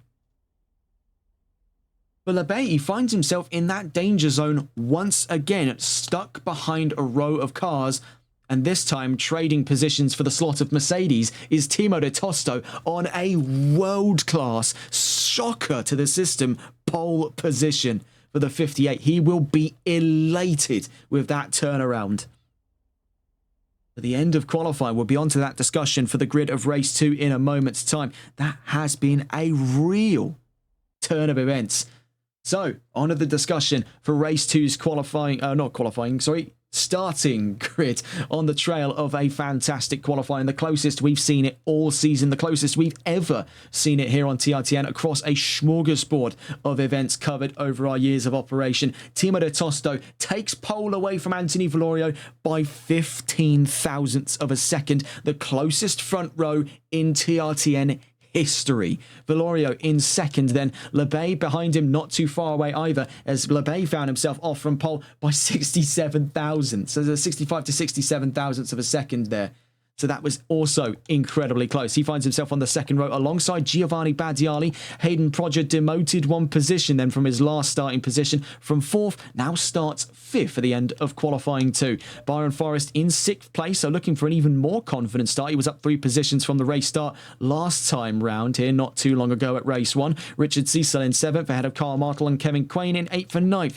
Clinton Bourne rounds out the top 10. Fabiano Bartoletti starts in 11th. Again, a very consistent story of just outside the top 10 here for the 26 in the Aston Martin. Alex Albert in 12th, Julio Bahena 13th, Gabriel Gaudreau 14th, John Prine 15th, Andrew Velkamp 16th, and Christophe Dupois in 17th place. What a grid we are looking at here, and what a qualifying performance this has followed on from, folks. So we'll be back with our drivers in just a moment's time here. We'll be starting things off with Timo de Tosto on his first pole of the season on what was unprecedented performance from both him, the 41 behind, and the 119 for the closest top 3 in history here on TRTN's range of coverage. We'll be back in just a moment's time.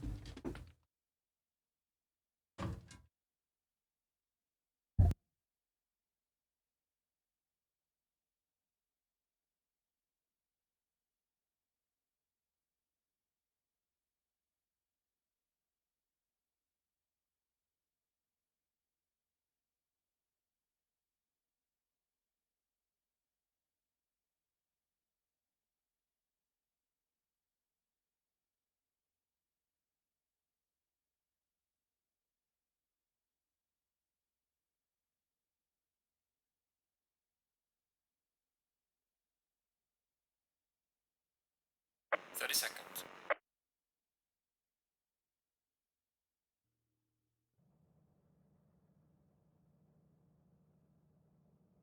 20 seconds.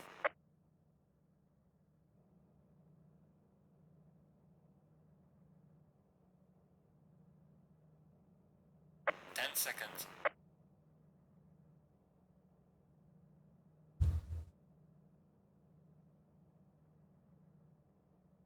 So we're on board with Timo de Tosto, who will take us away for the start of the formation lap here for race 2 today. And what a turnaround it was then. I don't think anyone was expecting a swing quite like that. Started his flying lap that decided today's qualifying session from 5th place, was hunting down the margin to get up and ahead of Hayden Prodger, was able to send that into a world-class dive for pole position and held that margin against 2 of the series' most competitive qualifiers, Valorio and Lebay. As a matter of fact, holding his nerve against 3 when you consider the present company down in 4th place there, the Mercedes of Giovanni Badiali. That is seriously quite a turn of fate for De Tosto. We've seen his performance on that rise since the start of the season when he finished 5th in Seika. He got his first podium over on round 3 of the championship in Suzuka. He missed out his opportunity to compete at all in Donington Park for round 4, was back in the saddle for round 5, back onto the top 5 position. His worst finishing position this season was 9th at race 1 of 2 in Alton Park.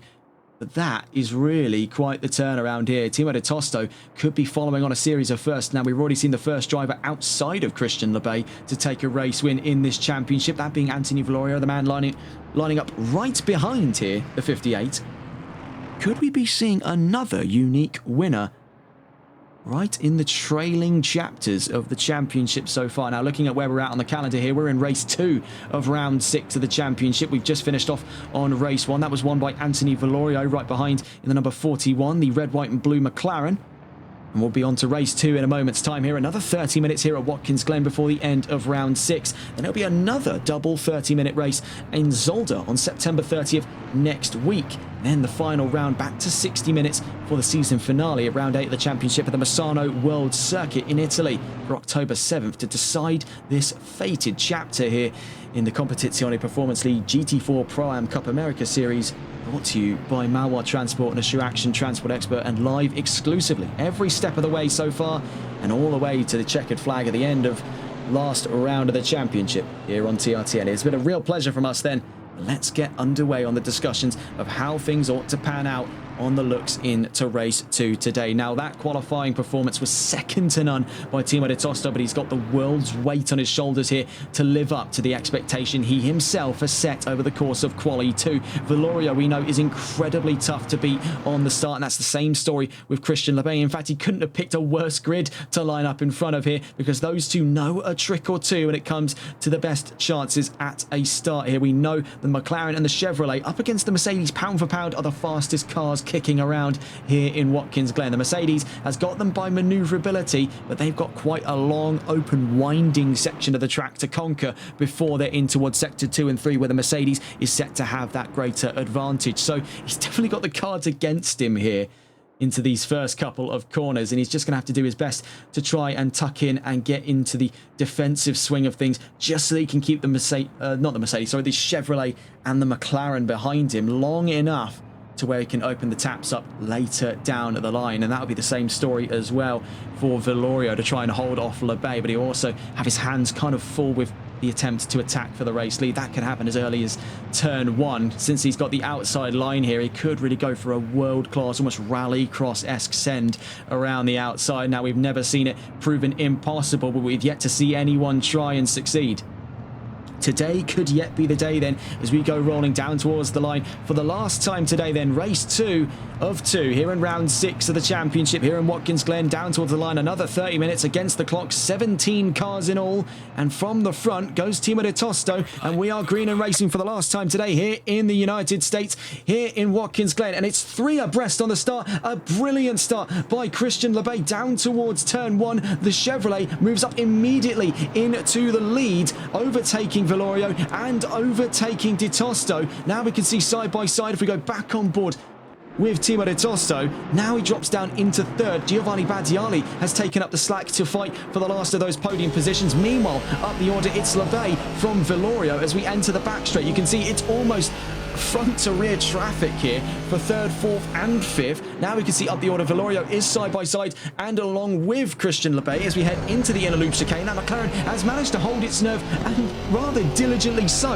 as he still holds it now towards the inside. A bit of a knock between the pair of them forces him to the outside past the apex here at turn 5. That gives De Tosto the opportunity to come and strike. Right behind him you can see it's Badiali, Proger, Cecil and Quain.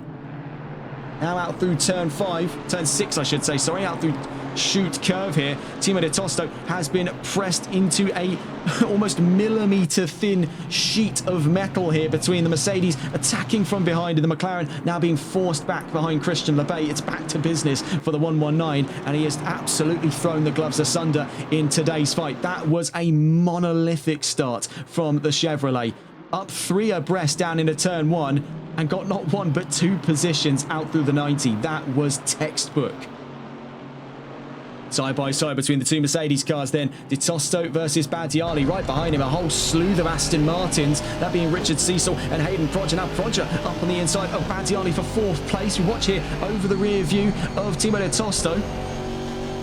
And Proger has been able to tuck that one in rather nicely there. That was real precision from the Brit on his 2nd race so far this season. Now up into 4th, you can see how airtight things are. As a matter of fact, let's get on board here with Kevin Quain. Once again, reunited with his comrade in arms, Richard Cecil. Now for higher ambitions into a run for 6th place. Cecil defends the inside at the 90. Right behind him, you can see, is Carl Markle, Byron Forrest and Clinton Bourne to round out the top 10. I want to get a look quickly back up to that front row, but I can already see on the maps the 41 has dropped behind the 119, so we're back on board with Clinton Bourne. We can see up the road as well, things getting closer and closer for the fight between De Tosto and Proger as it stands. We're watching here with Quain and Cecil. These two, we're already seeing what they can do, getting elbows out over the course of race 1. Now for race 2, it has not dropped even an ounce of that intensity between the 5 and the 607. Out through turn 5 on their way to turn 6. Having a look further around the field, we can see Byron Forrest being forced back away there, down 3 positions as opposed to up. Definitely not the start he was hoping for in the 8.24. Right behind him there, Clinton Bourne still inside of that top 10. Fabiano Bartoletti remains hopeful that he can finish here in Watkins Glen inside of that top 10. You can see John Prine and Andrew Veldkamp very nearly getting side-by-side down into turn 7.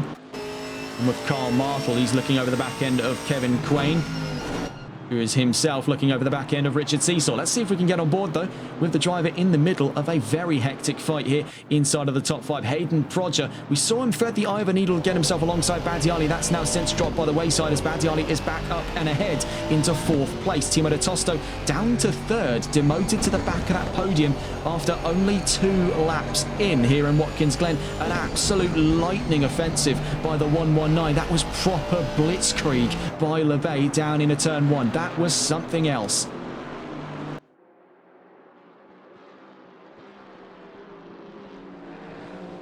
You see here with Prodger, he's trying to get the intensity onto Badiali, letting him know, you keep leaving the inside open. One of these days, I'm going to take it. Up through the S as we go. We watch here with the Aston Martin. He finds himself in en passant here with Badiali in front. Right out back is Richard Cecil. So can't back off, can't sort of push on here. He's at the limit for what the Aston can give him right now. Doesn't want to burn the car out too early. 5 minutes in to this race already, and what a start it has already proven to be. Following much to the same tune as race 1. This time around with a massive shift in the control of the race lead, going in favour of Christian LeBay. 2 for the price of 1. You cannot argue with a bargain like that. I would buy that for $1. Out through turn 5, down to turn 6. Prodger now starts to drop away from Badiali, so we'll be getting on board with the other of the 2 Mercedes cars. Just quickly taking a note here from the number 5 of Richard Cecil. He's 1.3 seconds up the road from Kevin Quain. You can see he's not too far away at all, talking about 8 or so car lengths. Actually, it's closer to about 6 car lengths, if not less so, on the exit of turn 7.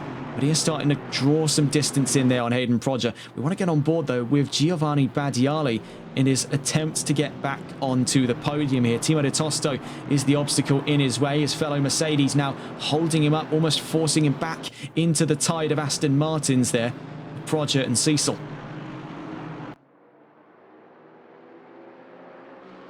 And Gio is not a customer so easily swayed by the temptation to make a brash move here. He's a very calm and collected driver when the time calls upon for it, and the 998 is going to start piecing now together what is the best strategy coming forward with 24 minutes against the clock here to come and have a go on Timo de Tosto. He knows just what it takes to make even the most astute drivers crack under pressure, so this ought to be a very interesting display here. Timo de Tosto, one of his most confident performances this season, up against a real veteran like Giovanni Badiali. This man knows a thing or two on how to make people crack. Touring the European circuit, he has learned quite a few cheeky tricks here. And after that one slip up at the 90, puts himself now to the outside, will be provisionally the inside past that first part. Now, is he questioning here if De Tosto will yield? Not this time around, so he has really licked the stamp and sent it here. Still around the outside. Fair play, says Gio Badiali. As I don't think he was expecting, under the circumstances at play there, for De Tosto to yield. For De Tosto not to yield, as a matter of fact, sorry. Just as I was saying that, we were distracted by the presence of a yellow flag, and that was for the number 6 in trouble. That's Clinton Bourne, now returning to the pit lane. So we're back in the green flag conditions, on board with Giovanni Badiali.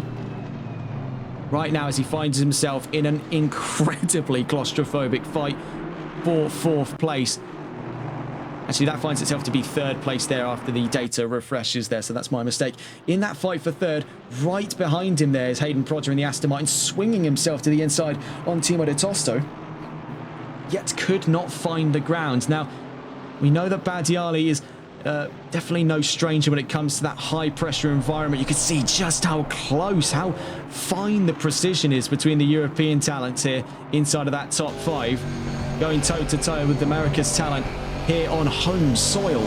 This ought to be a very interesting one. Timo Tosto has a lot to fight for here. Same story for Valorio. Valorio taking home a home ground victory here in Watkins Glen not an hour ago. Now we can see could be the rise of the Europeans onto the podium here. Badiali against Proger. Proger around the outside very nearly pushes De Tosto out of form at turn 1. Proger has to take the run off. He did go for a very ambitious run through there at turn 1, ultimately did not pay off. The Aston Martin tucked back in behind Badiali, but not having lost too much ground. Now Badiali takes up shop here in the attempts to fight back on Timo De Tosto. The two find themselves very nearly side by side again. How does it unfold this time? He was to the outside. He's going to be pushing Timo De Tosto all the way back onto the racing line so that he can have a go for the inside. This could get hairy between the pair of them. De Tosto forced to yield. That was definitely a lot sketchier than I think Badiali wanted to give credit for, as now out through turn 5 he is at the full mercy here of an imminently approaching Hayden Proger and Richard Cecil. I don't think that is how he wanted things to pan out, but now, like it or lump it, you up to third and with quite the hungry crowd gathering at the rear. So Hayden Proger now looking for the inside. He knows that the drivers around him are not afraid to get their elbows out, so he doesn't have to really play any formalities here in the 222. Even though he's the sort of new kid on the block here, he has not got to be playing around, playing for keeps. He wants a podium, and he's going to be taking one home by the end of the day. That is the ambition of the 222. And going for the inside down at turn 8, it gets a little bit hairy there between himself and Badiali. Richard Cecil could follow this one through for a double move, but only finds the space for one. Can he even find the space for one here? Because fighting back already, another knock between the Aston and the Mercedes was between Badiali and Proger. The bottom line, Proger onto the podium, Badiali down to 4th, Richard Cecil in 5th.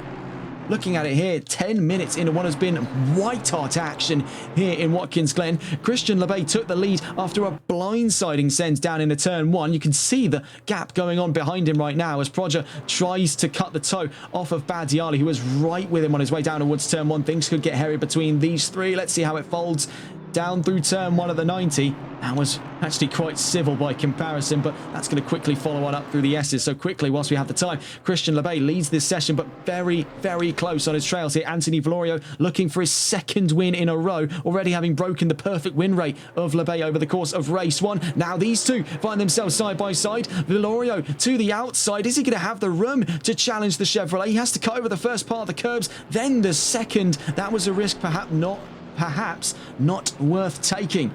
Now we see that fight for 3rd. Proger maintains his position. Badiali does get a very solid run there to put himself right up to the back end of the Aston Martin as we make our way round turn 5. Richard Cecil loses a bit of ground there. Timo De Tosto now finds himself more present company with fellow Mercedes there. Kevin Quain right behind him, as a matter of fact, is Carl Martel and Byron Forrest.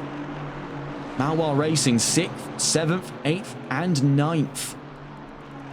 Looking at it here, there was a very brief exchange of position between Valorio and Lebay. Now that gap having opened up to nearly 7/10 of a second. Hayden Proger putting it nearly half a second ahead of Badiali. Now up onto that podium. This could be very exciting going forward for Hayden Proger. He's already proven himself a capable talent, going toe-to-toe with drivers who are veterans to this field and drivers he's already encountered in the past before, as a matter of fact, at a very brief point in their careers. Now, I can't remember exactly if it's been the case where Badiali's gone his own separate way on this, but I do recall these two being in the same lineup at K1 Esports, of which Proger still remains a position of moving forward into the Console Endurance Series. I'll have to double check my notes on that, but these two have met each other before, and that's probably the best thing about the console community at this time, is you get to this event horizon where these drivers know each other's play styles. You get this really tightly woven, interconnected form of racing. This is as close and as visceral as it gets to the real deal, folks, and it is a real pleasure to bring you action like this on a weekly basis here in the Competizione Performance League. We just quickly see here with Byron Forrest getting side by side on their way up the S's here on Carl Martel. Very close to the wall there. That's dangerously close between the pair of them. It gets very, very tight there. Tighter than the cameras give it credit for. Now we see some action here between De Tosto and Quain. The two Mercedes cars barreling down towards the inner loop chicane. See there, De Tosto just being able to shake Quain loose a little bit there, looking further up through the order. Badiali's now right up, pressed to the back end of the 222. Could he be looking for a move down at turn 6? It would be definitely quite the lofty lunge for him to make. Definitely gave it some suggestion that he was going to keep going for it. So now actually playing in the opposite direction to what Proger was doing to him earlier. If he's going to keep leaving gaps open, I'm going to start pressing for it. Meanwhile, we can see up the order. It's gotten incredibly close again between Valorio and Lebay. Now, this could be once again up for the deciding factor of a race win. As we get towards that halfway mark, these two show no signs of letting off. Absolutely zero respite to be found in that fight for the race lead. And more that they continue to do that, the closer the gap will become for the remaining car in the podium position. Right now, that's Hayden Proger fighting a world war in that top 5 up against the Mercedes and his fellow Aston.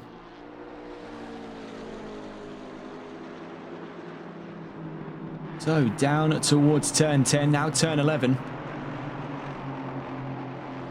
Right now, as it stands, it's Lebay from Valorio, Proger, Badiali, Cecil, De Tosto, Quain, Martel, Forrest, and Bartoletti now into that top 10. After that calamity there for the number 6, now actually back up and ahead of Christophe Dupois for 16th place. So Clinton Bourne already back on the mend after the incident down in the inner loop chicane. That does put Bartoletti into the top 10. Now, that was the Brazilian's goal heading into today's race, was to get another top 10 appearance, and it looks like he's on the charts to potentially reel one back in. But he's got Julio Bahena on his trails at the moment. We're back on board with the fight of the race lead here. Valorio versus Lebay down into the inner loop chicane. We go again. They're incredibly close to one another here, and it is so evenly matched between the Chevy and the McLaren. Looking further behind them, here's that fight for third. Proger, Badiali and Cecil, almost crunch time here between the Mercedes and the Aston. As a matter of fact, we're going to stay close on board with this fight here. We're actually going to try and catch the perspective of the man in the middle. As you can see, we've got all angles of this fight here for third place. See if we can actually catch on board from the view. And I want to see here the car up front from Hayden Proger's point of view.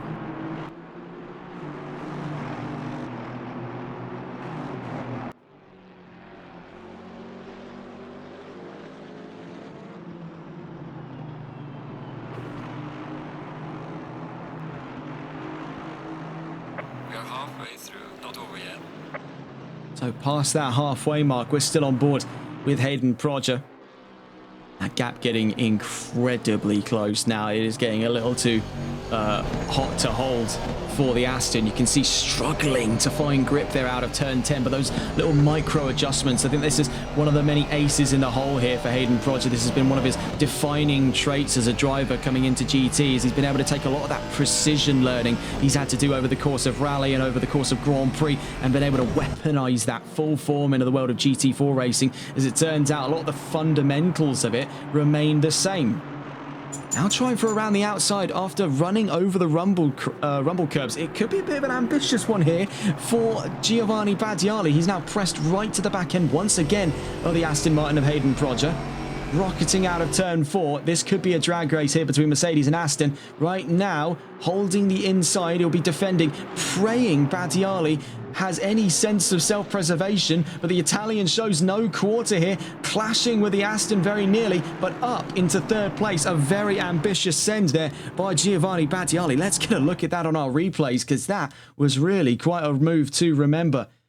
Had the long run of things heading down into the inner loop chicane. Now you can see that Hayden Proger wasn't exactly being hesitant in this, but you can see the reaction there to get himself just out of harm's way on that careening Mercedes. Now, some could call that move reckless, but that's just the kind of ambition Badiali is willing to bring to the table. That is the intensity that makes podiums in this league here. Right now, the gap between Lebay and Valorio separated at half a second. We're still on board with Hayden Proger, but we do want to get a look behind as we can start to see a battle emerging once again between Timo De Tosto and Kevin Quain. Those two have been like peas in a pod, inseparable factors of the fight inside of the top 10. You can see they're very quickly about to join this fight for third place here. It is going to be up to Giovanni Badiali to open the taps here on Proger and Cecil. The two Aston Martins have been incredibly close, not only to the Mercedes, but to one another over the course of today's race. As we see here from Richard Cecil's point of view, now he's got the view of that fight for third going on in front of him. Now, one slip is all it takes here, and that's precisely what's gone on. Roger slipping off at turn 1, does rejoin the track, but right alongside Cecil. It's contact, double contact between the pair of them, and the one losing out is Richard Cecil into the wall, rejoins behind the two Mercedes cars, but that was a sizable tank slapper for the Aston Martin number 5. Not entirely sure what's happened there. I think the second knock definitely looked to be more desync related. Now, in a real world scenario, I think both of them would have turned into that wall. I think that was... I don't know if this game necessarily has crash protection, but we do know the collisions in ACC can be a little bit funky. And I think it was a lot of that momentum carried out of the first knock that ended up just clashing his nose into the wall. That's not gone well, though, for Richard Cecil. Giovanni Battiali, though, is one less factor to consider. All he's got to do now is keep it away from one Aston Martin. Looking behind, though, I want to get on board with these two, because now having shifted up into a fight for a top 5 position, the intensity has only continued to build on for Timo de Tosto and Kevin Quain.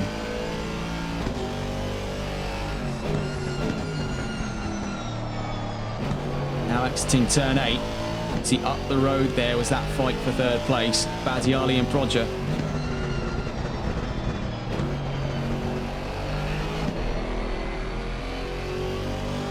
On board with Timo de Tosto, the man who started from pole position today, down 5 positions from the race start with just under 11 minutes left to go. Right now, still hoping for the fight of a top 5 here against Kevin Quain. Now, we will catch on with these two in a moment's time, but I do want to draw... Oh, my word, in the background there, that's calamity for John Prine. In the number 22, he's down in 15th now after that incident. We saw the beginnings of it. It was just a tank slapper on the end of turn 9. That's trouble for Clinton Bourne. He's going to have to shoot out of the way there. There will be that yellow flag in effect for the 22 to try and self-right. Julio Bahena right to the back end of Fabiano Bartoletti. We can see Anthony Valorio right to the back end of Christian Lebay. Now, this is what we wanted to catch on board with before we were sidetracked there by that incident, as we now divert to the full charts just so that we can be everywhere all at once here. What is looking to be several fights kicking off at the same time. 10 minutes left to go. We're 20 minutes into race 2, the final race of 2 today. And Christian Lebay leads after that lightning send from the start. Anthony Valorio right behind him. Could be looking to make this 2 race wins in a row after already making history here in the Competizione Performance League GT4 Pro-Am Cup America Series. Giovanni Battiali in 3rd up and ahead of Hayden Proger. He's back up to 4th from starting 5th. Kevin Quain in 5th at the moment. And Timo de Tosto having dropped 5 positions from the race start from pole to 6th place. Richard Cecil, after that tank slapper there, is down to 7th. We see now an exchange of position between De Tosto and Quain after turn 7. Those two now swapping hands. De Tosto back to 5th there, so only having lost 4 positions today. It's Quain 6th, Cecil 7th, Forrest in 8th position, Carl Martel in 9th, Fabiano Bartoletti into the top 10. Right behind him, though, is Julio Bahena on the exit of turn 8. That will be one to discuss in a moment's time. We're back on board with the other of 2 McLarens, though. Anthony Valorio, as he's got a very good look down through turn 11, down towards turn 1. Bear in mind, these are the 2 straight line demons of GT4. Very, very hard for one car to find the advantage over the other. That Chevy carving a line in the airflow. The McLaren having to sheepishly follow up through the S's here, or lose a little bit of that front aero efficiency. They're not able to keep his foot buried in the pedal case here. Valorio has to lift just ever so slightly. We'll be back into the slipstream on the exit of turn 4. Back on the discussion of what's going on further down the order. Bahena in 11th, Albert 12th, Feldkamp 13th, around the outside. Trying again here goes Anthony Valorio. He's in the track limits, very close to contact between himself and Lebay. Backs out of it there on better intuition. He'll have one more go around, so it seems, with 8 minutes left to go. Feldkamp 13th, Gaudreau 14th, Prime 15th, Dupois 16th, Bourne in 17th. Looking here, De Tosto and Quain look to be yet another fight today here. This is for 5th place once again. Having swapped now back into the hands of De Tosto, leading Quain following in that fight. This could once again turn on its head.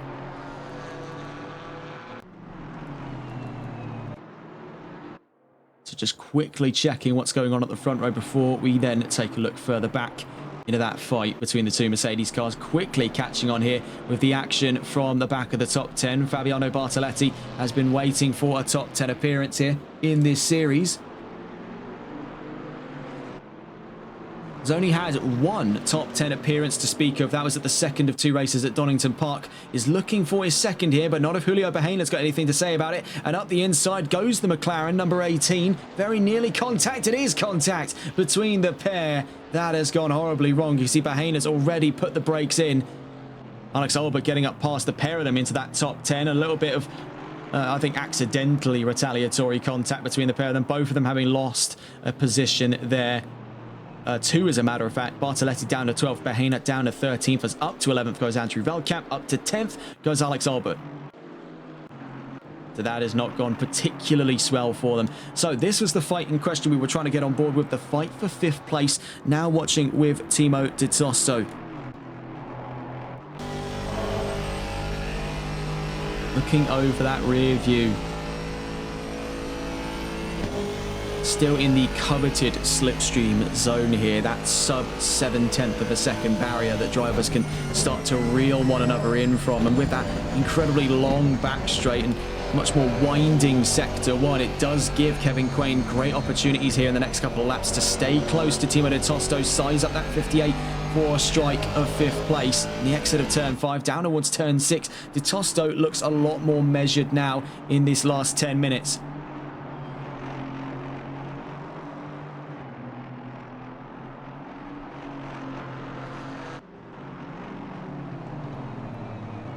Just quickly tabbing away from them. We can see Quain's point of view of things as well, following on the exit of turn 7. We just take a quick gander behind as we see Andrew Veldkamp up in 11th. There's an onlooker to the fight going on behind him. You can see leading that charge, if we can catch on board with him, as a matter of fact, is Fabiano Bartoletti. We just quickly see what's going on up front here between Lebay and Valorio. Now, I do have a prediction here. This could go all the way to the wire at the very, very end of this race. So we will be keeping a very close eye on that situation as it develops.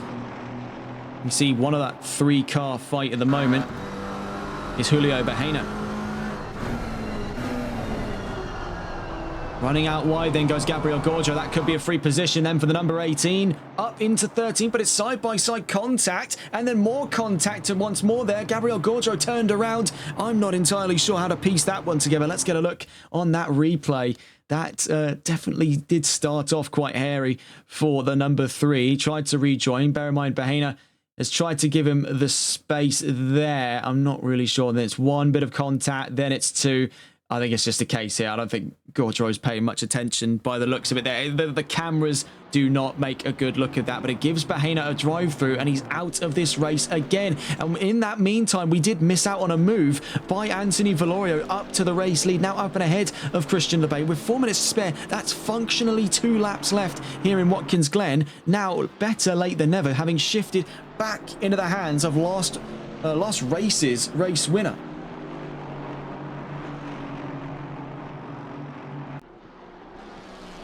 That is gutting there. An incident down the order was what kept us from a race-defining move, perhaps. Looking at it as it stands right now, Lebay could still fight this one back. Valorio leads with the fastest lap. Lebay second, Badiali third, Proger fourth, De Tosto fifth, Quain sixth, Richard Cecil in seventh, Byron Forrest in hot pursuit though from eighth. That could be a fight for seventh on our hands in a moment's time. Martel ninth, Albert 10th. Back on with these two though as they enter the final 2 laps of race 2.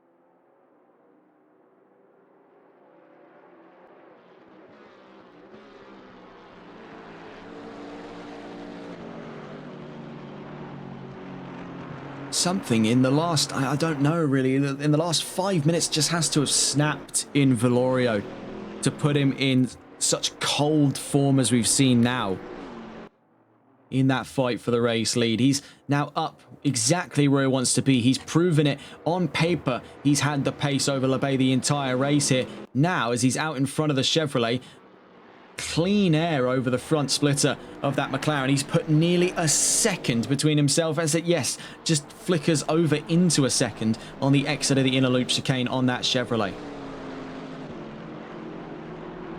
I must say I am a little bit gutted on missing out on that move for the race lead when we were investigating the incident between Bahena and Gaudreau down at turn 9. Right now, as it stands, Vilorio from Le Bay. We want to get a look here with Richard Cecil. Now, we did speak earlier on that developing fight for 7th place between himself and Byron Forrest. Also, to quickly note up the road as well, Kevin Quain back up to 5th and by half a second to Timo de Tosto. So we are missing out on quite a lot of action here. So we're going to go back to the wider monitor just to give us the best possible chance to capture absolutely everything. So looking in the fight of the two Mercedes cars, that stays as it is right now. Byron Forrest getting closer, looking for the inside, trying to fake some early defense out of Richard Cecil. Bear in mind, he's got the added pressure of Karl Martel on his rear.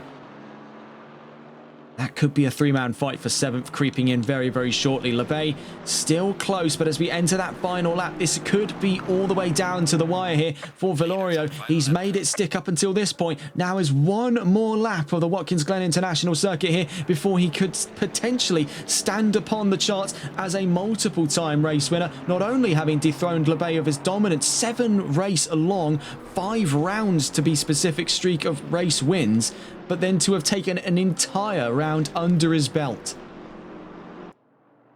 Behind him then, Badiali and Proger. That one could yet come down to the wires. These two are still fairly close to one another. One slip is all it would take. Looking back then into the fight of the two Mercedes cars, Quain from De Tosto on the exit of turn 4. Then further behind them, Forrest chasing Richard Cecil. Now this is incredibly close now between the Aston and the Porsche. He's in the slipstream on the run down the back straight. Is he going to be able to have the chance to go for the inside? No, because Cecil's holding the inside. So Byron Forrest is going to have to try for something very ambitious around the outside for the start, but has to cut the chicane. Here comes Karl Martel, has to dodge out of the way of the Porsche, slows down massively. Right now, it seems a little bit all for naught in that fight for Le Bay. He's still got 4 more corners here, but Vilorio is escaping. He's just too far away to come and have a go here. We do have a look very briefly with Timo de Tosto and Richard Cecil. But we will be getting on board in just a moment's time here with Anthony Vilorio, as not only has he already made history here, he has gone and opened the margin up even more so. So, cutting briefly away from our two Mercedes cars on board with Vilorio. Only 2 more corners left to go in the last couple of laps here of race 2. We really did think it was back to business for the 119, and while Le Bay has fought diligently, it's close, yet no cigar. The checkered flag flies for the 2nd time to greet Anthony Vilorio. Not only does he take a win at home, he takes 2. You can't argue with a bargain like that. Le Bay 2nd, Badiali 3rd, Proger in another 4th place appearance, all the way to the line then. Quain v De Tosto, this time Quain in 5th, De Tosto in 6th. Perhaps a race to forget then for De Tosto, started from pole, was down to 6th place, losing 5 positions over the course of this race. Richard Cecil keeps things held to the line, 7th place, Byron Forrest 8th, Karl Martel 9th, Alex Albert on his way to the line for 10th place.